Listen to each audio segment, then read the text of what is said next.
Hello, everyone. Good morning from the UK. Good afternoon from India. And we will soon have someone who's going to call good evening or good night. So whichever part of the world you're from, we are here to cover you. Yeah, I'm just so excited for the last day of Zenler for the year 2022. yes, me too. And it's so exciting, like you said, we're covering those 3 time zones just now. So we're just having a little pre-chat with our first awesome speaker.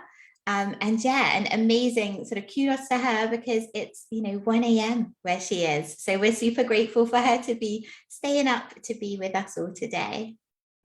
Absolutely, absolutely. And with that, I would love to invite Eileen. She would be covering how to declutter your tech with Zenler. And I think that is one of the most important topics because yesterday I was speaking to someone, one of the Zenler users from India, and she said that, taking care of the website, taking care of the tech is not what my craft is.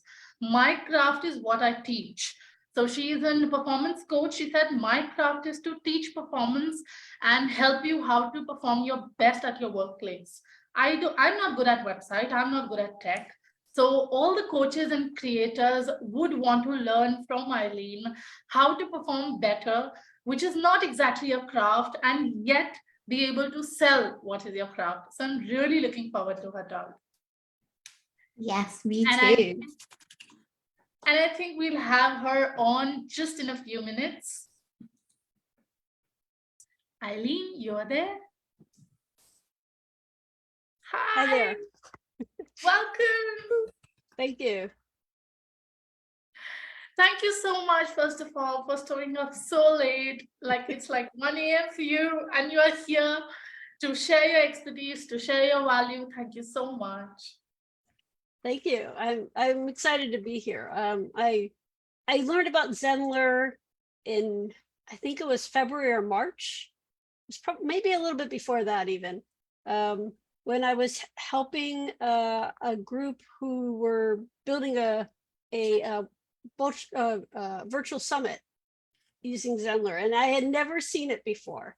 And I looked at it and I went, well, this is really interesting. It's different, and it's bringing things together. And one of the things that I do in my business is help coaches, especially with decluttering their tech. And decluttering can mean a couple different things. Sometimes it's because you have so many different systems, right? This is something that we all struggle with. I know we all do. We call it FOMO, right? Fear of missing out. So your emails, your inbox is just full, right? Your inbox is full. It's saying, wow, you got to buy this. Oh, I have a deal on this. Don't forget this sale. You got 24 hours to buy this thing. Look at this great thing I just found. And you buy stuff. You just buy stuff nonstop. And this is what happens to my clients. Or they follow some guru, or they're in a program, a mastermind of some sort, and they're told, here's the list of things that you need to buy. Before you even get started, you haven't even got an idea of what you're going to sell, and you already have a list of all the tech that you need to go purchase. And there's a whole long list of it, and it's expensive. It takes a lot of time to implement, right? And it's not your thing. You're not here trying to spend your time all on the tech and figuring out all the pieces. That's what I do. I love doing that. But you shouldn't have to do that to build your business. And so I see people, they're, especially when they're getting started, and they think, I need to spend thousands of dollars to buy this, and then I gotta go hire somebody to help me, or I gotta buy another course, FOMO again, buying more courses, having more things, and adding these things to their list. And in the end, what happens is they don't get started. And or they start and they stop and they do something else and they buy some other piece and this is what I see over and over and over again. So that is the biggest part of the clutter. Another part of the clutter is that some people will say, well, I'll figure it out myself. And so now they create all these different ways of doing things in their own systems, but they're difficult to manage, right? So they've created their own system in a way that they think makes sense, but really is what it is, well, I needed to do this, so I built this thing. Then I needed to do something else, so I figured out a way to do that. And then something else, and they figured out a way to do that. But what the truth is that they're spending a lot of time with all these different systems that they've built in their business, and they're not automated, and they could be. So here's some examples is simply sending out an email when someone signs up. I see people who don't have that automated. The person signs up on their list, and then they write an email, or maybe they have it copied on in a Google Doc or someplace else, and then they copy it and send it to the person. That's not very automated. That's taking a lot of time out of their day every time somebody signs up as a lead on their website. And then there's this building your website. Building a website takes time, it takes money, it takes a lot of planning and months of time to get it organized and get it built. And there's a lot of energy put into building your website without a lot of thought about what happens with the website. Like, what good is a website if you don't have an opt-in? And what good is an opt-in if you don't have a funnel? Right? So you need to think about the whole picture. And what I see people do is they get very busy in that one space, and then they don't know what else to do. And so what I try to do with my clients is to talk about, what is your goals? What is it that you want? What is your passion? What are you trying to do? What do you want to, how do you want to help people? Right? You're not helping people by spending hours frustrated with the tech on a website that maybe isn't actually going to sell your clients anything. Instead, what if you could take that energy and put it into building what you want, teaching people the information that you want them to learn, helping people with the things that you know you can help them with. And it's hard to do that if you're spending all your time juggling 5, 6, 7 different programs, and nothing is really working exactly the way you want it. So last year when I started looking at Zenler, it was really a different kind of program. I have worked in all-in-one programs. Zenler's not the first one. I've worked on many other programs actually. But Zenler it's just laid out differently is what I would say. It really does make it easy for someone who is not techie to follow it. Now, are there some interesting things that you can do that are techie that I do that I wouldn't expect my clients to do? Absolutely. That's part of what I love about it, is that I can go in there and I can do some things in the back end. I can put some coding in there and make it look a certain way if I want to, but you don't have to. And that's the key, is that you don't have to be an expert to use Zenler. And one of the things I saw here is Zenler connects all the pieces. So if you're trying to build something, and I'll tell you something I do. I build summits. So I built virtual summits, and you're building a virtual summit. Virtual summit has a website. You have to have something for your registration. You have to have an opt-in. You have to have a marketing funnel to sell the summit. You need an email funnel. You need to capture that list. You probably want to tag them as well, because you want to track the VIP. And then you also may want to have affiliates. So these are all pieces. Well, guess what? A lot of times that ends up being, each of those pieces is a different piece of software. And now you have to integrate all those pieces of software to talk to each other. And you got to make it work. And usually you're on a deadline. Now, it's one thing if you're not on a deadline, but when you're running a summit, you're on a deadline because you need to have all these pieces working by a certain date so people can register and that it all works.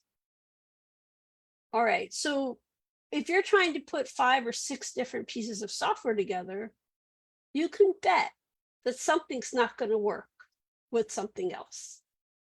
You're going to end up tearing your hair out at the last minute, almost always, in frustration because something didn't talk to something else. You couldn't get it to connect. You couldn't get it to do exactly the way you wanted it to work. You're going to have to do something different. There's late nights and last minute changes. But what if you have a system that can do all of that and it talks to each other? So the registration piece, the opt-in piece, that email list is right there inside of Zenler. You can tag it inside of Zenler. You can send emails to the list. You can send emails to, you can filter that list and you can send emails just to the people you want to send it to. You can create a course. So now all of your material will be in the course for the VIPs, and you can add whatever information you want for them. You don't even have to use like a system to turn on and off the pages. So here's something that is really interesting in summits is often people will have a page and they only have it available for 24 or 48 hours. If you can set that up in Zenler, you don't need an extra piece to do that, right? You can put it right on the page and you can have it set up so when it hits the deadline, it pops to a page which sells your VIP. So all of that is built into one system versus having 5 or 6 systems, which you're trying to have them all talk to each other and then come together to build your summit. So I've been playing with Zenler for my clients. I've run a couple summits. I'm running a few more. And I look at some of the things that you can do in Zenler where maybe at the beginning I went, oh, well, I'll kind of do it this way because I'm so used to what I used to do and how I used to do it. And now that I've worked in it a little bit, I go, wow, you don't need to do all this hard work. You can do it really simply right in the marketing funnels. So the marketing funnels do amazing stuff, right? So you can create marketing funnels and then inside of there, you can put whatever you want on those pages. So and I even have a marketing funnel that then pulls up another funnel. I built that for something that I'm working on. And we wanted to have sort of a funnel inside the funnel because we want people to come to the main piece and then we want to branch them off if they're interested in something that's another piece of that. And so then I can then send them to another funnel and a different opt-in just for that piece of it. And you could do that in a summit. You could do that for your whatever you're selling, that you could branch people off into different marketing funnels and then tag them and send them whole different email sequences. And it's all in one tool. You're not trying to do that in 3 tools. And you're not trying to there's no hard ways. I think what I like is it's simple. You really look at that funnel and you go, wow, I can do that. I go in here, I edit this, I make the page the way I want it to look, it brings my colors up, all of those things. And it's easy to set up. It's obvious what you need to do. Where I have been in some of the all-in-one systems where it's not. And I'm saying this as somebody who's very techy and does stuff all like this all the time. And I've been in some of these systems and I'm looking at it and wow, why is this so hard to do? Why do they make it so hard to find the pieces you need? And even within some other all-in-one systems, you sort of have to leave one spot to go to another to pull things up to get to the thing you need. And it's not clear, and it's not simple to set up. In Zenler, the marketing funnels are very clear, very easy. And when you're doing it, you can do whatever you want in terms of adding pages to it. So like I've set up marketing funnels that have multiple pages beyond the default. So the default has, you can just use it that way, but you can add your own.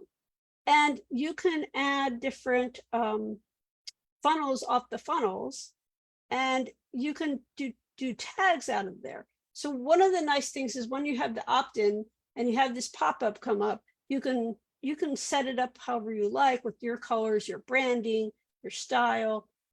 It's super easy to do, and it makes everything kind of connect to each other, which I think sometimes it can be really difficult to do, particularly if you're using a bunch of different systems to do that, right? Because then you have to build your branding in 5 or 6 different software packages. And that just is a lot of extra work versus building it once and then being able to copy that throughout what you're doing in Zenler. One of the things that I really love is the ability to kind of save things. And I've done this a lot, especially when I'm building pages where I want to say I'm creating something for a summit and I want to create a style, right? So I want to have the video, I want to have certain information, to like maybe the bio of the person who's speaking. I want to have their particular links. So I created some blocks that have a certain style, and then I can just pull that same block on different pages, and then I don't have to redo it. Like that work is done for me, and it basically I do it once. Maybe it takes me an hour to build this thing to look just exactly the way I want, but now I can copy it over and over. Literally saves me hours of work. It may take me 5 minutes to make minor edits, and that's it. So building it out like that was extremely helpful. And there's also some things that I was able to find to do that, similar things in the course section, where I was able to use the HTML and just literally copied it and then pasted it to the next lesson or section or wherever I needed it, and then pops up and it looks exactly the same. So for when I was building courses where I wanted to have the same look and feel across, it was super easy to build that same look and feel across. So that's one of the things that I really like when I'm building stuff, is that a lot of that takes a lot of time usually, but really it's a one time you build something in Zenler, and then you can reuse it all over the place in different parts of the system, and you don't have to spend more time on it, and it gives it a good look and feel. Versus I see when I'm trying to do that and I'm working in something where I maybe have 3 or 4 different systems that I'm connecting, the look and feel doesn't look the same. You can't make it look that way because you have different systems coming in, and it would take you so much time to try to build that. You basically have to build it all, and you don't, generally speaking, when I'm building a summit, I don't have time to do that because there's a very limited time frame in which to build these things out and get it out and running, and there's deadlines for it. So I think that's a big part for building summits. But I think even if you're not building a summit and you're wanting to, as a coach, you want to build something that reflects you and you don't want to spend a lot of time on it, it's fairly simple to take content and upload it. And this is the other thing that I recently was helping a client who has a large number of videos. And so I've uploaded videos. I'm actually uploading videos to some other site and amazing how long it's taking to upload those videos. I go into Zenler and I want to upload stuff, and it's really simple and streamlined and fairly quick to upload all the videos that I need into the system. So I love that there's this, the media library, which allows you to upload large amounts of content. Number one, that's just amazing in itself, but also that you can bring it in from other places. So I have worked on a number of systems where in order to upload content into their system, I had to first download it to my laptop and then upload it into the system. So that's 2 steps. But I haven't had to do that with Zenler. I've been able to simply upload it from the space where it was already sitting. And so I saved that whole time of downloading it locally and then uploading it to another place, because Zenler offers you multiple places where you can pull content from, including Google Drive, which is a big one, and Dropbox. So there's some places where people generally keep their content, and you can pull it directly from those places into the media library and have it there and accessible really quickly, which makes it super, super easy to use. And it's also the media library. The other thing I noticed is it was really easy to go in and edit things if you needed to. You could put like a new name on it, update the names of the titles of the files, and see the information that you needed to know about the files. So, I mean, I think that's also really a simple way of managing media, which is a big deal when you're building a site, and especially if you're transferring sites. So a lot of times people have already built something, maybe using a mix of other software, and now they're trying to bring all of that over to one place and get it all set up. So having it be easy to upload files from wherever you're bringing them from is really important, right? Because you're trying to consolidate from 5 or 6 different places, and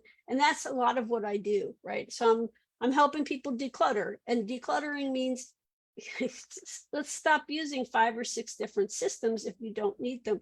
Let's try to bring everything together into one where you can use a system and not have to constantly be trying to manage the connections between systems. I think that's really important, because here's the thing is, if you're a coach and you're working with your clients and you're doing courses and videos and webinars and all these different things, do you really want to spend all your time trying to fix your website? And fortunately, a lot of people do. You spend a lot of time trying to fix a website, trying to figure out how to make some funnel work, how to get this email sequence to work. Instead, come into a system that is already all built into one place. There's consistency. I think that maybe that's the word I should use, is consistency, because you go into one place in Zenler and you know, oh, I can find all the information in one place. You can see it very clearly. You know where to go to find the, once you've used it for a short period of time, you're going to know your way around, and you're going to know how to get to where you need to go. And that's not true when you're using a number of different systems, because each one uses a different method to get the information you need. And that's what stops people, right? That's what stops people from actually getting things done. I've watched this for years. People can be a genius in one tool. They're amazing at one tool. You add 2 other tools on there and they suddenly are not able to do anything. Suddenly everything just stops. And that's the problem when you have 3 or 4 different tools trying to manage them all, because each of them has a different method of doing things. And so you have to learn all those different methods to really get what you want out of it. If you come into a system that is consistent and uses similar methods all throughout the system, you're definitely going to become, you know, a genius in this one thing, because once you've been doing it over and over and over, you'll understand how this system works. And then you can build email sequences, you can build funnels, you can build all these pieces out because it all looks the same. And that is the genius of putting it all in one place. I really think that we try too hard to look for the best. And it's a little bit of FOMO. It's a little bit of, we're constantly barraged by all the social media and the emails and the ads that are out there to go try this and go try that, and this thing's even better, and you know, and I see people churn through different software programs. And I think that a lot of that is not sitting down and saying, what is it that I'm trying to do? What is it I need? What are the pieces that I actually need to make my system work? Instead, it's, oh, that's new and it looks really interesting and it does this one thing amazingly well. And that's great. But the thing is, it might do one thing amazingly well, but it doesn't do other things amazingly well. And so that's not going to help you. That is going to actually stop you, because now you're going to sit there and go, wow, it does this thing really well. Oh, but it doesn't do this other thing I need at all. So now you're going to go out and you're going to buy another piece of software. Well, that does one thing really well. Again, it's missing something. And this is how you end up with a third piece and a fourth, and you keep adding more pieces on. And after a while, you are frustrated. And this is where I see a lot of entrepreneurs. They're frustrated. The tech just feels very overwhelming, and it stops them from getting things accomplished because they're just stuck in it. And they'll get stuck in one issue, one small thing that's not working, because and then they don't get the rest of the things going, right? Because that one thing stops them. It's like stuck in the middle, and they can't get past that block. And so a system that does all the different pieces is going to help you to move faster, right? You want something where you can build a small website. Does it have to be, there are certainly website systems out there that do amazing things, right? And they have a million options on it, but you don't need those. Really, if you think about it, what do you need? You need a page, a home page for people to come to see what you're doing, right? You need a way for them to purchase things from you. You need a way for them to opt in and give you their email so that you can talk to them, connect with them, right? Those things don't require a website with all these bells and whistles. For the most part, most people don't need that. They're being sold that. They're being sold that, but doesn't mean that's what you actually need right now. So I think it's really stepping back and saying what's important to you and understanding that. And then you can say, okay, I need something that tells people who I am, what I do, has a way for them to give me their email so we can connect, maybe offers them something for free or low cost, so they have something that they gain from coming in, and then a way for me to send them information, emails. Maybe you want to do webinars, maybe you're going to do lives on Facebook. So a way for you to connect with people, right? You could maybe do a membership, or you've decided, well, I've been teaching this information and I want to take it and put it into a course so people can access the course if they're not able to get it on Facebook or somewhere else. Or maybe you had a private thing that you were doing on Zoom, put it into a course now. So if you can put all of that into one place and people can come in and access that from one place, that's a lot simpler for you, right? Because I think we just complicate stuff. I know I complicate stuff. I understand that. And it's easy to do because we think, well, I just need this one other thing. And I do think that it's this constant, information coming at us, and especially if you spend a lot of time on social media, which we tend to do, in order to, to talk about our businesses, we're on social media, but then we're also consuming it. And in consuming it, we see people go, well, I did this thing, and isn't this amazing? And isn't this amazing? And here's something to know, is the person who's selling you that thing, what they're using now is not what they did to get where they are. Really think about that, right? So in order to get where they are, they went through a lot of different iterations to get to that point. And so for you to get to a point where you're, where some of these influences are, and maybe you don't even want to be there, you're not going to use what they're doing now. It doesn't make sense for you.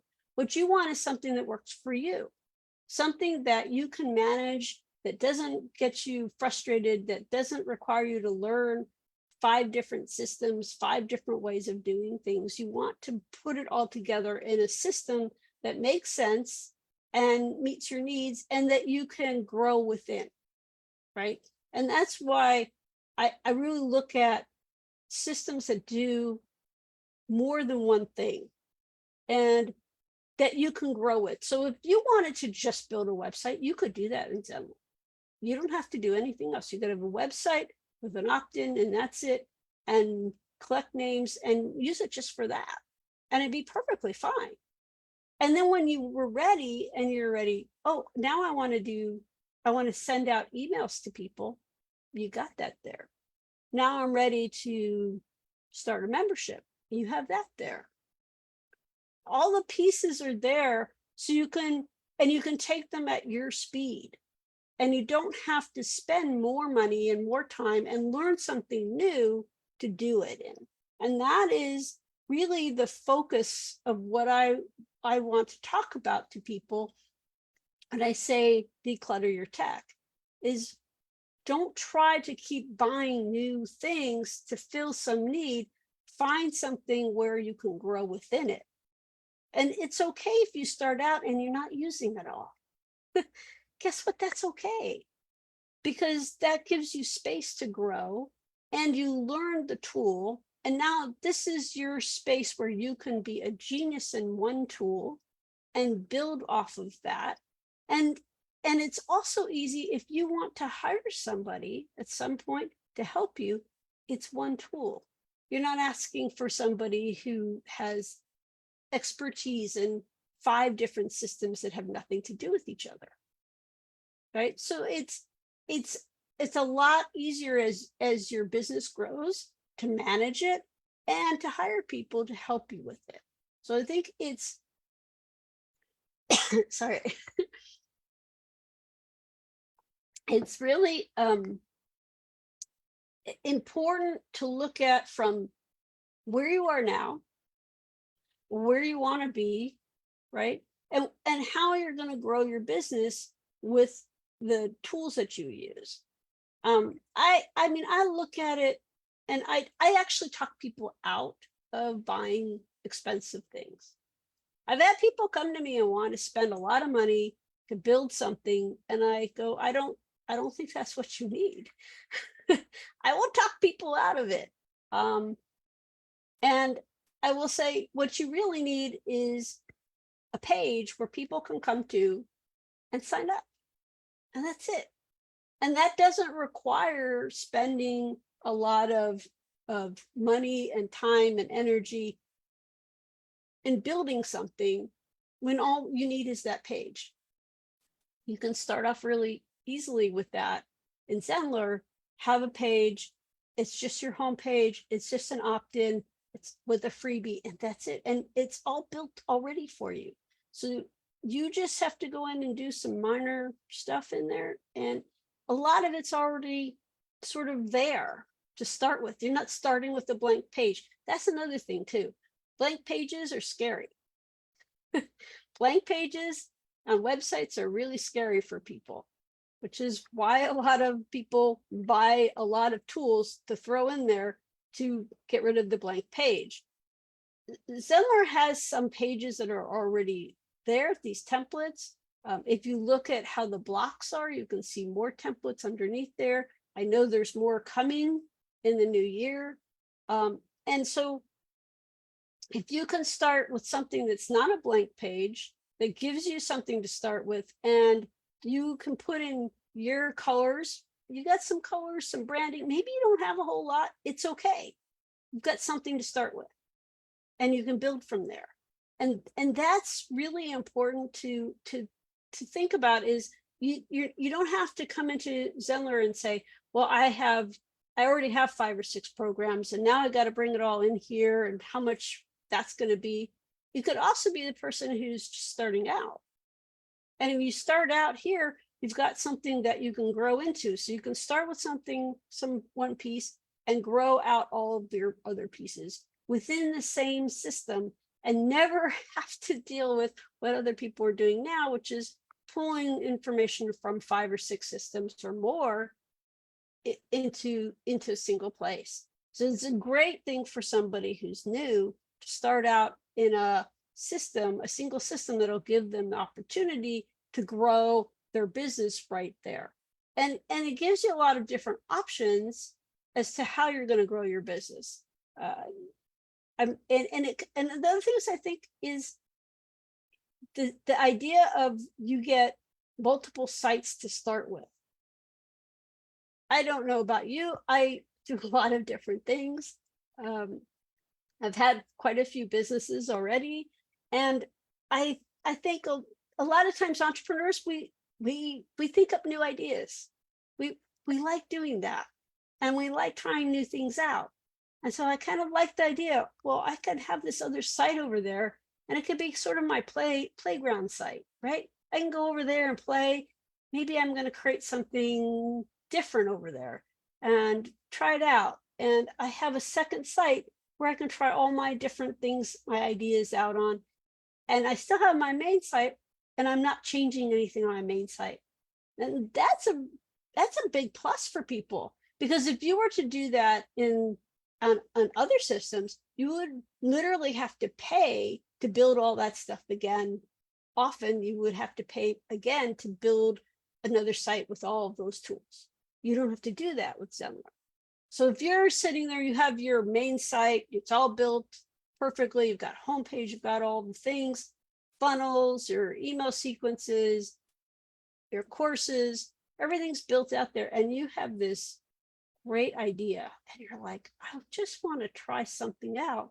If you touch anything there, build a new site, just test it there. Create a landing page over there, create some other things over there, and test it. So now you have a testing ground, and that's something that's sometimes hard to do. As someone who likes to test things out, play with stuff, I find that you don't want to do it in a place where I already have things that are set up, right? Because I don't want to mess up anything.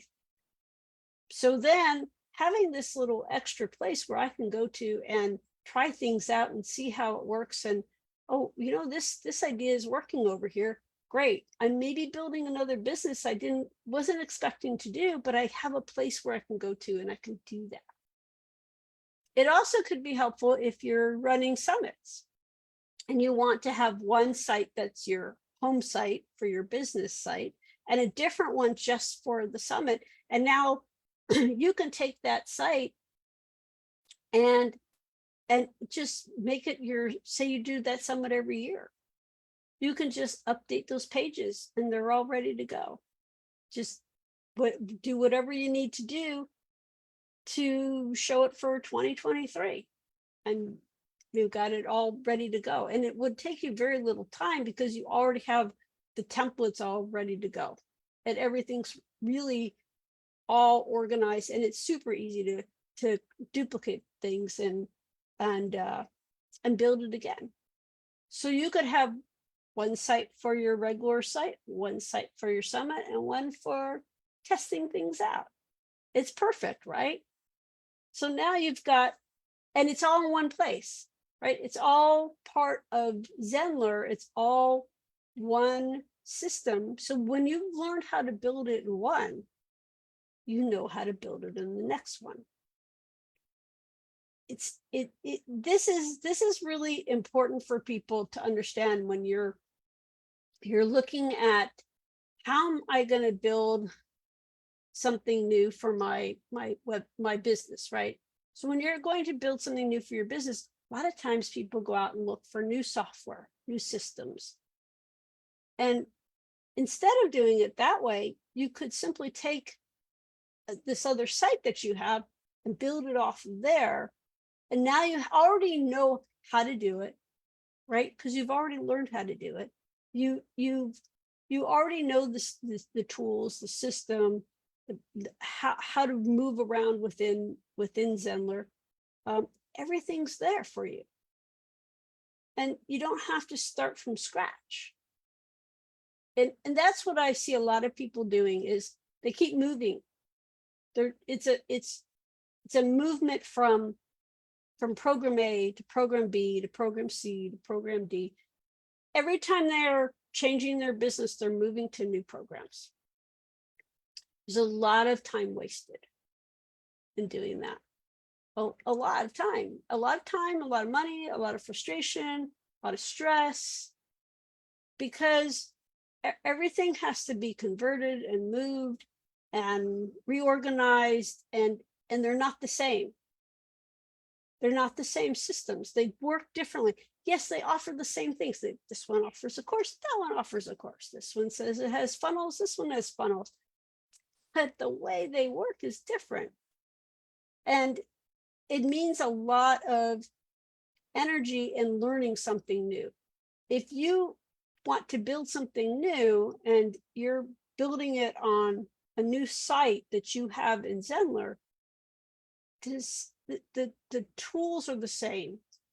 What you've already learned is something you can use again. You don't have to start from scratch and understanding how the system works.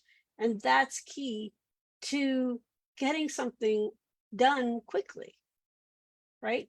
I think I look at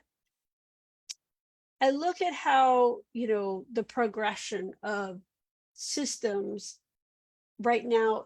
If you take a look on the web, there are so many people talking about different programs out there.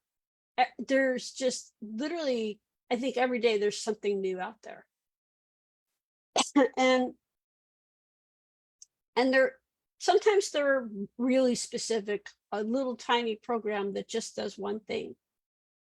But I'm seeing more and more of these all-in-one programs, bigger and bigger and bigger and bigger. But what they miss sometimes is in making it easy for you as the user of the system to be able to repeat what you've done, and make it easy for you to take what you've done here and then repeat it and do it here and move it from place to place, because your business changes and you're going to change things. So you need to be able to to understand the system enough that you can then create again. And I think that's some things that some of the newer systems, I'm not seeing that. Like they're they're adding like this wish list of stuff. And a wish list of stuff is nice, but you really got to focus on some core things. And one of those core things is making it easy to do what you need to do and to then do it again and again and again. And that's one of the things that I'm seeing that Zenler has really put effort into, where some of these other systems are not.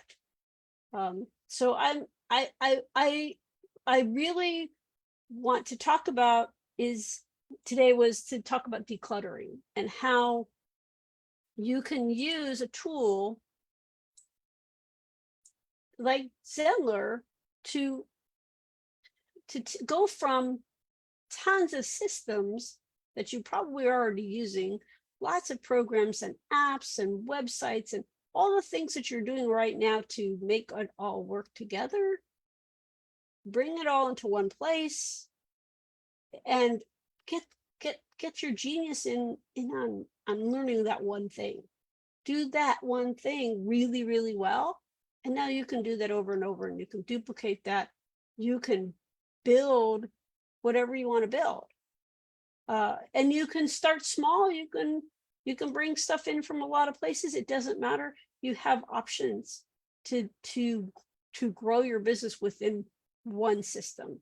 And I really think that's what I see with Zenler, and this is the kind of thing that I tell my clients about, is bring it all together into one place, get it organized in one place, and now you know where everything is, and you're not spending a lot of time going and looking for, where did I put this, and how does this work, and how do I integrate this piece? And that level of frustration and is out of there. You don't have that level of frustration anymore that you have when you have all these different programs and you're trying to connect them all the time. So I'm sorry, it is 1 o'clock in the morning for me. So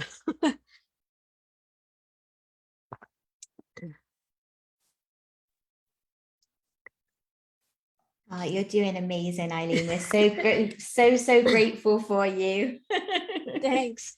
Yeah, Oh, and you're welcome. I appreciate it. And I'm really, yeah, this has been great. And I hope that people will understand that Declutter Your Tech is about getting rid of all those many systems that you have right now, and automating the things that you can, so you don't have to spend all your time in being frustrated with the tech.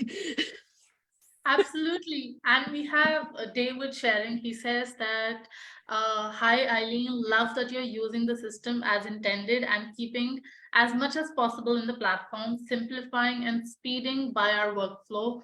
Some real sense of knowledge in here. Make sure you watch this. Okay, thank you. Yeah, so good. And we have a question from Hannah as well. So Hannah's question is, and it's maybe 2 questions. What are the most important questions then to ask to keep things simple in tech, and then also with your email inbox? So that's maybe 2 questions. So I think when the questions you should ask when you're looking at for your tech to keep it simple is, look at what do you want your client to get? Like, where do you want them to go? Like, think about it as your client comes in, what are they trying to do? Where do they want? What do they want? Are they going to buy a course?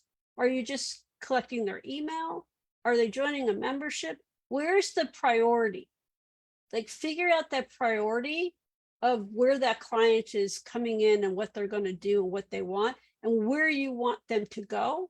And that way, when you have a priority, you can focus from there on in, versus trying to, well, client could do this and this and this and this. That's true, but that doesn't help you. Where are they going?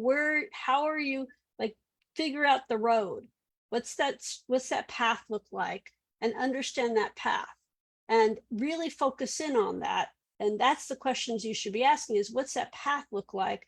And don't get, don't get to like people, a lot of people do. Oh, I could go here and then I can go over here and over here. And they can think of 5, 6, 10 things that people, here's the path. And no, that's not going to work. You really want a very simple path.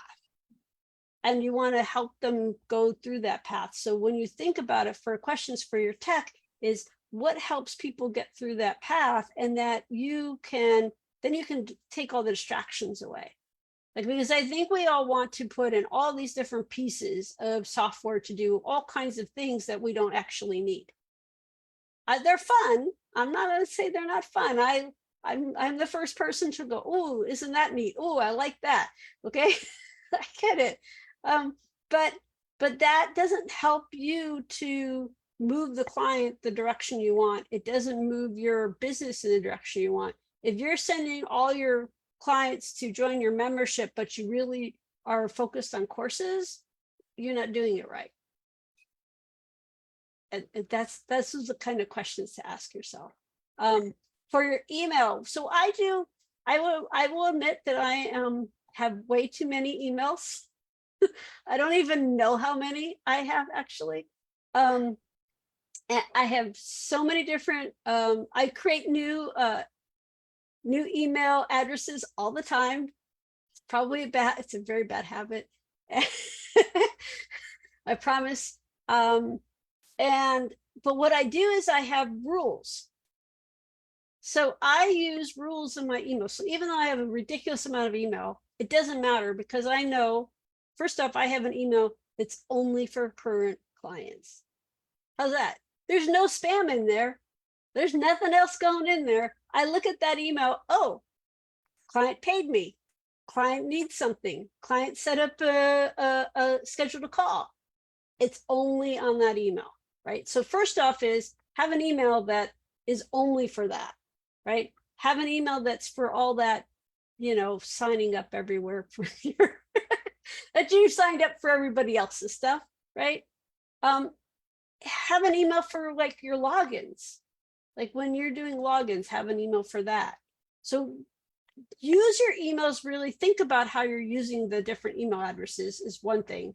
And the other is using rules to put things into folders. So if there's something you can, it doesn't matter what program you use, they all do some sort of rules where you can put them into a folder, number one. Number two is I use some things for starred. For some certain emails, I will have it, if it comes from a certain person or has certain things in it, it's always starred. So then I can just look at the starred emails and I go, oh, okay, these are the important ones I need to look at this morning. And I don't look at anything else. Right. So those are the ways that I do it. And even though I have a ridiculous amount of email, I still find the things that are the nuggets that I actually need in the middle of all that. Oh, that's amazing. Sorry, Yes. thank you. Exactly. And I could relate with you when you said that you have a separate email for clients, you have a separate email for all the signups. I also have one separate email. Whenever I have to sign up to somewhere, I want a freebie, I want a free download or something like that, I use that ID, because when I want to learn and when I want to look back at all the learnings I've signed up to, I just go to that email ID and I see, okay, these are the emails that are coming in. This person is following up this email sequence. So even I do that, like one email just for the promotions and the marketing. Yep. Yeah. It really helps. Absolutely, it does. It actually declutters my main inbox at least. Yep. We have one more question coming in from David, and he asks that, what would you like to see added to New Zenler? Like to see added to New Zenler. I have several things. I've been looking. So one of the things that I've been looking at recently, because I've been doing a lot of uploads to the media library, is a way to like get an overall picture of it. So I started doing is I actually been building just like basic Google Sheets to have a listing of everything that's in there, so that I could know what are all the things that are in that media library, what kind of media it is, and then have a way to track like this, how I'm using it. like some information about it. So it's because it can get overwhelming when you start having hundreds of pieces of media in there, trying to figure out, oh, wait, I named this the same and I didn't mean to do that. There's another problem in there is I see people can have 2 or 3 images and it has the same name, but they're actually different versions of it. So there should be some versioning, a way to put version numbers on them so that you know, oh, this one was the old one and this is the newest one, right? Yeah, I guess at the minute the only way would be to put some sort of version next to it.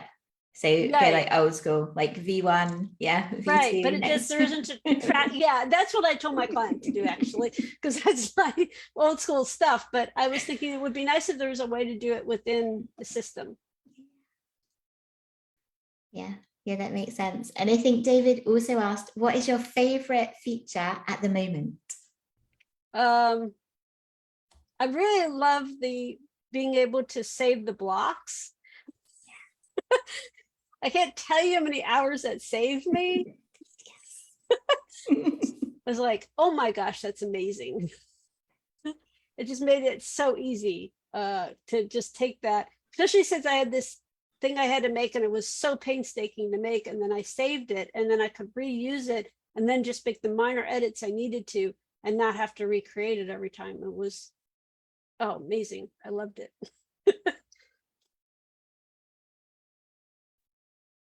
Oh, that's amazing. Thank you so much. You have been so absolutely awesome. I don't think there's any other questions.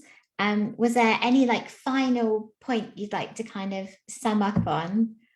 Yeah, just I think it's important that we all kind of think about this stuff and like not just, it's easy. I know I like to jump on new software. I do. I love to, but I've learned that this past year that that's not the way to do it. Right. And it's, yeah, you can go out there and you can take a look at it, but you just can't keep adding more software to your list, because then you're spending a lot of time working on all these different pieces where instead of getting focused in on something that you can build. And what happens is your progress really stalls. That's what I see, right? And it's, I personally jumped, I don't know, 4 different project management systems in the last year and a half or something, right? And I was about to jump again, and I said, no, I'm going to go back to the one I'm using, and I'm going to make it work for me in the way it needs to work. And you know what? Once I started to do that, it's working for me. And that's the thing, is that we're more likely to jump to the next thing and the next thing without actually giving something a chance and really learning it in depth and understanding how we can use it for all kinds of different things that we hadn't thought of up front. I love that. That's such an awesome top tip. So be patient and just stick where you are, you know, and make it work. So think outside of the box, you know, and I think we say it a lot in Zenler, you know, as you've been saying through your whole kind of section, there are so many different ways to use it, that it's here and it's packaged in this space, but you can flex and you can change it to fit you, because everyone's, you know, individual. Exactly. Yeah. Amazing. Thank you so much for being here and being here at this time as well. Absolutely. And I think it's almost 2 a.m. for you now. Yeah, I noticed I started to get tired somewhere in there. Oh, well, it was all awesome. So we really appreciate it. And yeah, we will let you go so you can go get some sleep. Thank you. Thank you. Thank you so much. Thank you. Goodbye. Bye. Good night. Yeah, sweet dreams. Thanks. Good night. Oh, amazing. Woo! What a good start. Amazing session. I think I got a golden nugget right at the end, which was, though, you know, she was focusing on the tech, but I feel that's stay where you are and try to find a solution. Even if it is to do with something else, a learning, a problem, we try to look at the next best thing that can bring us the solution. Okay, this didn't work. Let us look at the next best thing that will help us out.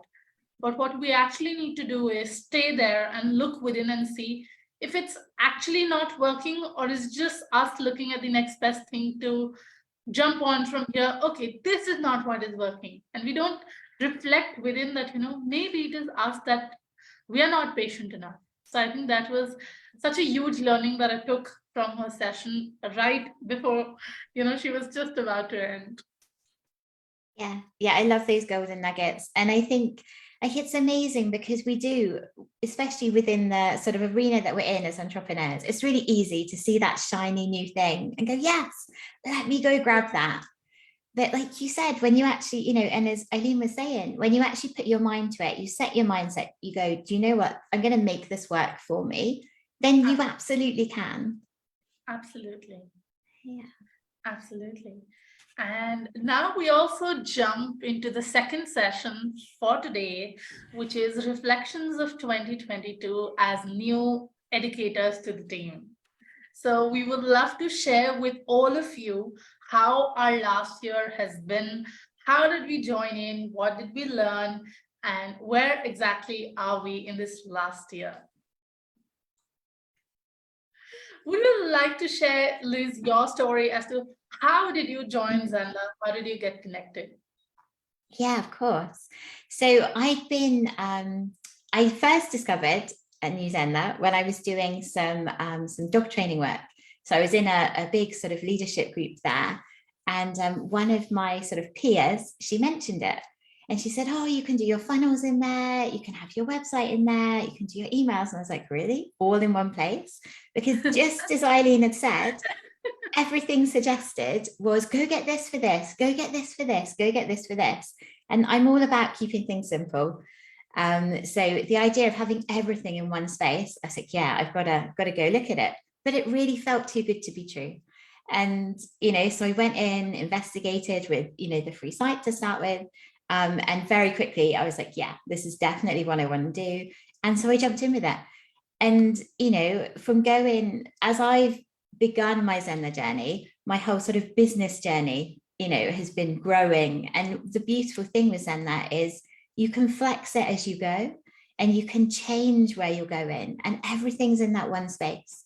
So I can have, my sort of dog behavior people, I can have my people, mentoring, and I can have leadership, I can have mindset, I can have the animal Reiki, and it could all be in that space in different lists. BN on Pro, I've got the 3 different sites. So there's so much flexibility. And then when the opportunity came to come, join the team, then obviously jumped at that. And since then, everything has moved along so much quicker. And now we are here supporting you awesome, awesome guys and girls. I call everyone guys. So spending too much time in Canada when I was little. But yeah, so it's been such an amazing journey. And when I look at how short a time it's all happened in, you begin to sort of really master that craft. So you're really getting to know the system so well that we can then be supporting you. So it's a dream for me. How about you? Absolutely. I think I could very much relate to you. And I can't even imagine the time has flown that I would be very soon completing a year as a member of the education team in March. And I feel like I've just started and it's almost a year. So I was, similarly to you, I was introduced to the platform from one of my coaches who I was going through his learning and his program. So when I was introduced, even I was overwhelmed with the fact that, okay, I have to do, emails, funnels, everything can be in one place and I do not have to look around, and everything was so easy. And I got onto it. I started selling and doing my programs. And this is one story that I generally share everywhere is when I actually saw about the opportunity on the Facebook group, it was about, I think, 9 or 10 p.m. in my time zone. And I was just sitting in front of the television and scrolling my phone. And that is when I saw that post. And I immediately saw that and I read it. I gave 1 or 2 minutes about it. I just read that post, gave it 2 minutes. And then I immediately got to record a video because like I had to send in a video. I immediately got to record a video. I did 2 or 3 shots. It was approximately 11:30 in the night, and I recorded the video and I sent it and I slept. And weeks later, the entire conversation started, but I just took the opportunity there and then. I didn't think about it. Okay, how will this happen? What will I say? Should I submit it? Should I think about it? I have my business going on. So a lot of times what I try to convey is that when the opportunity is right there in front of you and you have an opportunity to learn, just don't procrastinate. Just do it. Just take the first step. And I'm so glad that I took the step right there, because Facebook feed is very busy. I might as well would have lost that post. I could have taken a screenshot, but then I might not have been able to get to that post ever again because I skipped it and that opportunity was gone. The door was closed. So I feel really grateful that I took the opportunity and I did it right there. And a year from now, I have so much learning, so much skills, and an absolutely amazing team that has been guiding me ever since that. I can't even think without being in this team for years later. So I'm really grateful for taking that decision in the moment and not letting go of the opportunity. I love it. I love that so much. And you're so right, because when we're actually kind of watching and we're seeing those opportunities around us, absolutely, if it feels right in that moment, just go for it. So push out all of that old procrastination, push out all of those doubts and things, and just focus and just like jump into it. And it is such an awesome team. Yeah, very, absolutely. very cool. I have improved so much. If I would talk about how to present on video, I was very comfortable getting on camera, getting on video, but then there was so much for me to explore. Learning tools like OBS, setting up the camera, having the perfect lighting, or looking horrible when the lighting is not correct, having an absolute glowing green screen which nobody uses. All of that has been a part of my learning, and especially David has been supporting me throughout how to look better and present better. So I think that is something which is invaluable, and I cannot think of defining it how valuable that would be for me. Like, that is one learning which has been extremely beneficial to me as an individual, as a person as well. Yeah, I love that. And definitely, David's like technical expertise, lighting expertise are so good. And what I love is that with like the leveling up with the Zen pop-ups, we're getting to support other people to do exactly that. So we're going through these processes, each of us is learning all the time. There's always something new that we're stepping into. And then we get to, as a team, come back and present it so that everybody can level up like alongside us. So really, like a really fun system to be in, and a really awesome team to be in as well.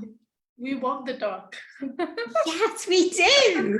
We do. And I think as people, people look back, and I remember, because I came on, I think I did a day with Zenler slot before I was part of the team. And I think if we went back and looked at it and compared it, to what we're doing now, so different. Because there's so much expertise, and I think the stats are that you become like the 5 people that you spend the most time with, and definitely Team Zenler is definitely in there now, as part of that thing. So we're all like leveling up alongside each other, taking little bits from each other. And I notice even the language, people change different stuff, and we pick up different phrases from each other, and it's fun to see it like move around the team. I was other day, now that I have listening to you, I would also like to mention that the most beautiful thing is that being a part of the team, you are still a student. You are a presenter, you are a host, but at the same time, you are a student. Because if I am doing one of the boot camps in Zenler, at the same time, I'm also a student when you are doing one of the boot camps. So I remember when you were doing your mindset boot camp, I was a student. I was not a Team Zenler. Like, I was not representing there myself as an educator, but Manmeet was attending and learning from Liz. So I love the beautiful part is that you're part of the team, yet you are a student in nature for the rest of your life. And once you said that, you really pick up from who you talk to and spend time with. I was talking to my husband the other day, and you've been very compassionate always, just listening to someone. And there's a similar action that you do is place your hands on the heart and, like feel that compassion. And I have picked it up. I don't know how, but when I'm talking to someone, it would automatically, go like this. And I don't know how. That's, I think, the time that you spend with the person, you pick it up altogether. So that's like a real life example. Oh, and I love it. You see, and it does, and I do very much go here. And I think, and that's beautiful that you've picked it up, because it means you're like connecting more into your own feelings, which is like awesome. And being more in your feelings means you'll be more open to opportunities and be easier to jump in. And I think, the other thing with like the actions is that sometimes, they say actions speak louder than the words, and they really do. So even if you're not 100% sort of conscious in the moment of everything that's being heard, those simple actions, and some people are like, what are you doing? But if you actually kind of take a moment to see, how do you feel if you put your hands on your heart, and it's connecting yourself, and it's that empathy, that sympathy, that compassion. So Absolutely. yeah, that's really cool. Yeah, and you picked out like the boot camps, and they've been so fun. Sort of getting to run our own boot camps, having attended, the previous ones, run by the team. Yeah, very cool to be in that space, to be able to support people.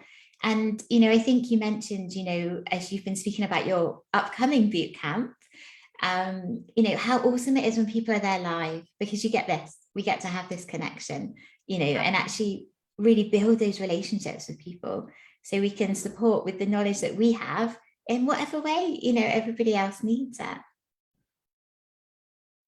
And, speaking of boot camps, I really feel that being a part of the team, it has always been, test and then pivot, test and then pivot. Because once I did my first boot camp, which was the Lead to Client Challenge, it was done for 3 days. And I felt, okay, 3 days is more than enough. Who would want to stay longer and, attend the boot camp and execute it? But when I did my second boot camp, which was, I think, the social media challenge, and that is when Kevin suggested that there should be a certain format to how we do boot camps, and it should essentially be 5 days for people to have time to consume it, execute it, and have, the space of time and not to rush a lot. And I saw the massive difference. In the first one, if people would miss the first day, they would feel, okay, what would I do on the second day? Because the third day, it's the last day of the camp, and I might not be able to get all the information. Whereas in the 5 days, people attended, they stayed for longer, and they attended the entire 5 days. So we tested, we pivoted, and then we got the results. So I think as a part of the team, when you learn from the experience of the team members who have been doing it for so many years, it's actually easy for you to test and pivot. Doing all on your own, testing it, making mistakes, making blunders, and then pivoting is actually difficult. Rather than putting an easier way that you learn from the experience, from their past mistakes, you leverage their mistakes, and then you pivot, and it's much smoother experience, I feel. Yeah, I think 100%. And I think, and we still get to make our own blunders too. Yes. So I know in the communication bootcamp just gone, where we've got the new like cloud recording, option. Now, rather than clicking the record one time, you get to click it 2 times, once for record, and then you pick where it's going to be recorded. So I had my little note, and it was click record. First time I'd written myself a note in ages, because I was really good at remembering. Anyway, so I click it 1 time, don't click it 2 times. So that whole session, I did the live session, did the live Q&A, and then you can laugh, that's all good. It's how we learn. And then I had to go back and re-record it, because I promised that I'd put the recording into the curriculum that night. So I do it once, Q&A, go back and do it again. And, and it's how we learn, and we get to share those moments with you, because we're human, and we all make those mistakes. So yes, hopefully that will have supported some of you to remember, double click the record you're putting a note record, have ×2 or double click, make it really clear. Absolutely. Oh. I would also really like to, talk about the day with Zenler that we're doing right now. And I think we're doing it for the second or the third time. But the first time we had to do it, I really remember, as per my time zone, like it is afternoon to mid-evening and then late evening to like midnight, the 2 sessions. So the first time we had to do it, we actually ran the first 3 hours. And in the morning, I had thought, okay, I'll, run the 3 hours and then take a little bit of break and get back to the second session. But honestly, once the 3 hours were done, I literally went to my bed straight from the desk. I slept and I only got up half an hour before the second session. And then I did the second session. And once the day with Zenler was like finished for that month, I think it was June.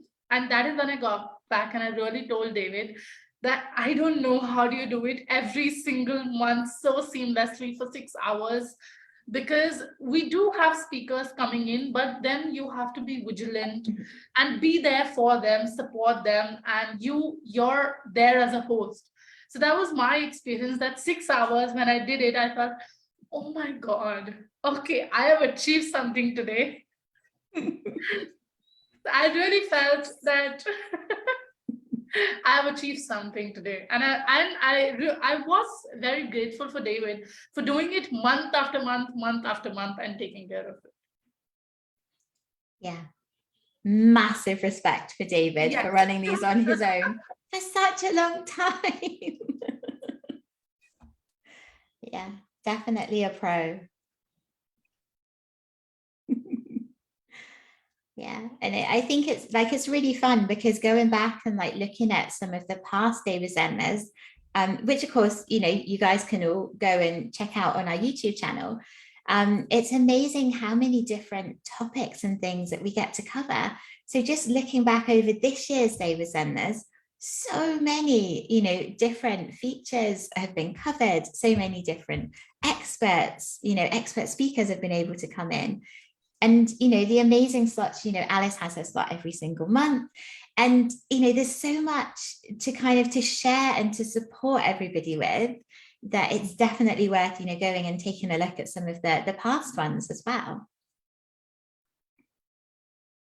I also feel that, one of the core responsibilities that we take care of, like when you were talking about the scope that we have, it really came to mind that one of our core responsibilities is the Zen Zone co-working that we take care of.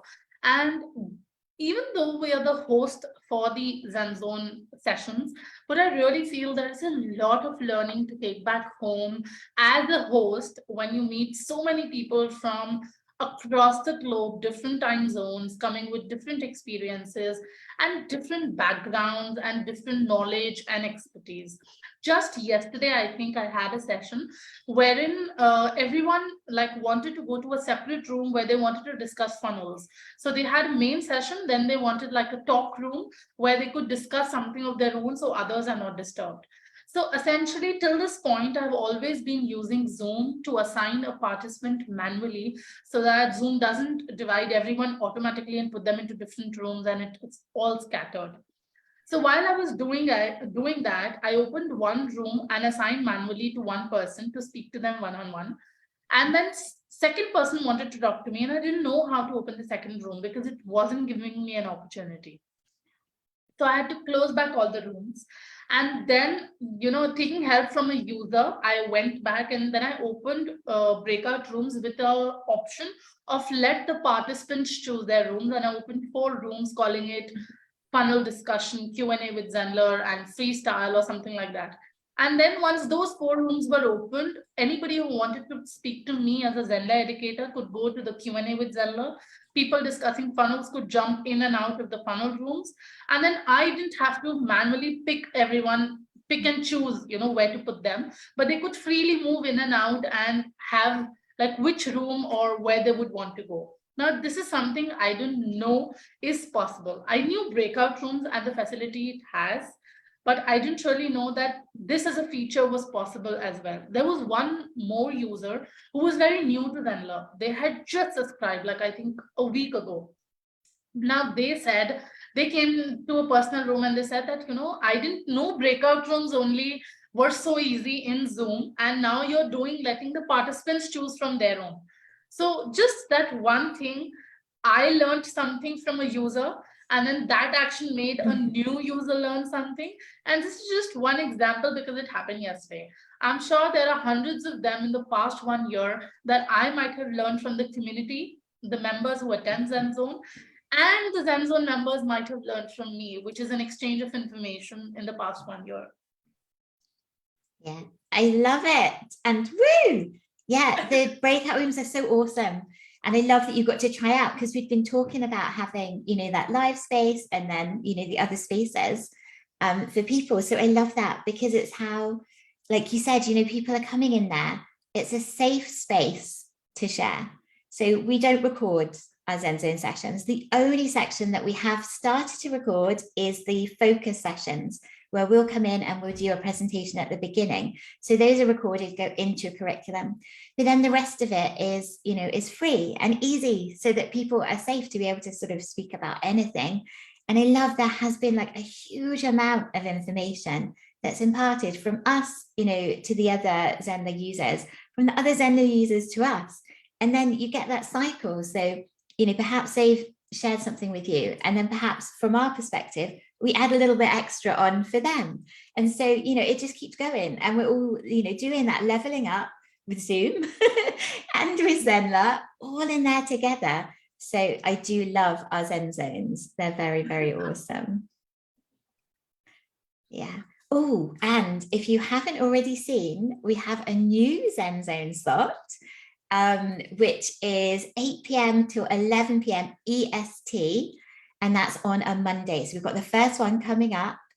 So this Monday for EST, which if you're in GMT, makes it like 1 a.m. for you.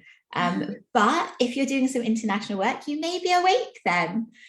So do go check that new Zen Zone slot out as well. And again, it's another way that we're developing. When we began with Zen Zone, we ran them like it was every day, I think, wasn't it, to start with? Yeah. I think 2-3 sessions in the entire week, like a couple of sessions. Yeah. Yeah, so that was pretty awesome. And then, it was lots of different members of the team. And then, Manmeet and I have been running them, and now Alice is trialing this new one. So if you have been asking for this EST slot, do go use it because it's, it's that same thing. It's like use it or lose it, because we're here to support you. But if it is something that you want, then use it, because there's no point us being there if there's no one there for us to be supported. I would love to also ask this one question that has immediately come to my mind when you say that, like what was it when you made the first mistake, coming into the team and becoming coordinated with everybody, and then you make that first thing, like some comment or probably some page that is not connected or a broken link. I don't know. I've made those and I can share my feelings. But what was it for you when you made that first error? Yeah, I'm trying to remember what the first one would have been. The one that's come to mind, so this may have been first, I don't know, was setting up the Zen Zone times, I think. And somewhere, somebody went through a time zone change. Now, it may have been us, it may have been the US, I don't remember, but it meant that everything was out by an hour. So, it was quickly pointed out, and I was like, oh no, what will people think? And then I went, well, no, come on, Liz, you're human. Everyone makes mistakes. And that's exactly what everyone said. They were like, don't worry, like you're human, it's time zones, it's tricky, everyone makes these mistakes. But yeah, so that would have been my first one. And it was that, initial thought, I was like, oh no. And then it's like, well, no, they're lovely people. Like, and we're human, this is fine. But it's just, letting you know, because I've done loads of work on mindset. I support people with it all the time. But each and every day, like you said, we're still a student. So whilst they've done loads of work, and on a general, everything's fine. But then going into that space, from being an entrepreneur for quite a while to then coming back into like a team space to then go, oh, yeah, but what would they think? And you're like, no, it's fine. Like, but it's a shift. And so we're all just learning, each and every day. And everyone makes mistakes. So if you make them, like, it's fine. Be gentle with yourself, be kind, compassionate, and, just have another go. You probably won't make the same mistake twice. And how about for you?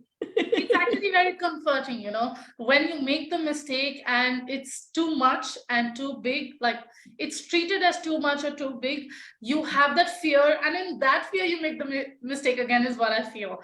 But when you actually make the mistake and you're comforted, and like you give him that like comfort, then when you're making that the second time, you actually remember that sweetness, the comfort, and you're like, no, this is a mistake. And that's what I think is like one of the best things, which is also a part of the team.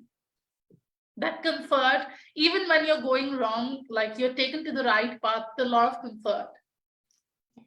Yeah, I think it's massive. And I think it's where, the team, and also like the Facebook group, just the whole ethos, the whole feeling of Zenler. It's very Zen. Exactly. It's very Zen. Just even before you were doing it, I just noticed, the Zen bit, and I went, yeah, and it's so true, because we're there to support you, just to take that breath and go, do you know what? Yeah, it's okay. Take a deep breath, step away from your computer. A lot of our mistakes happen at that computer screen.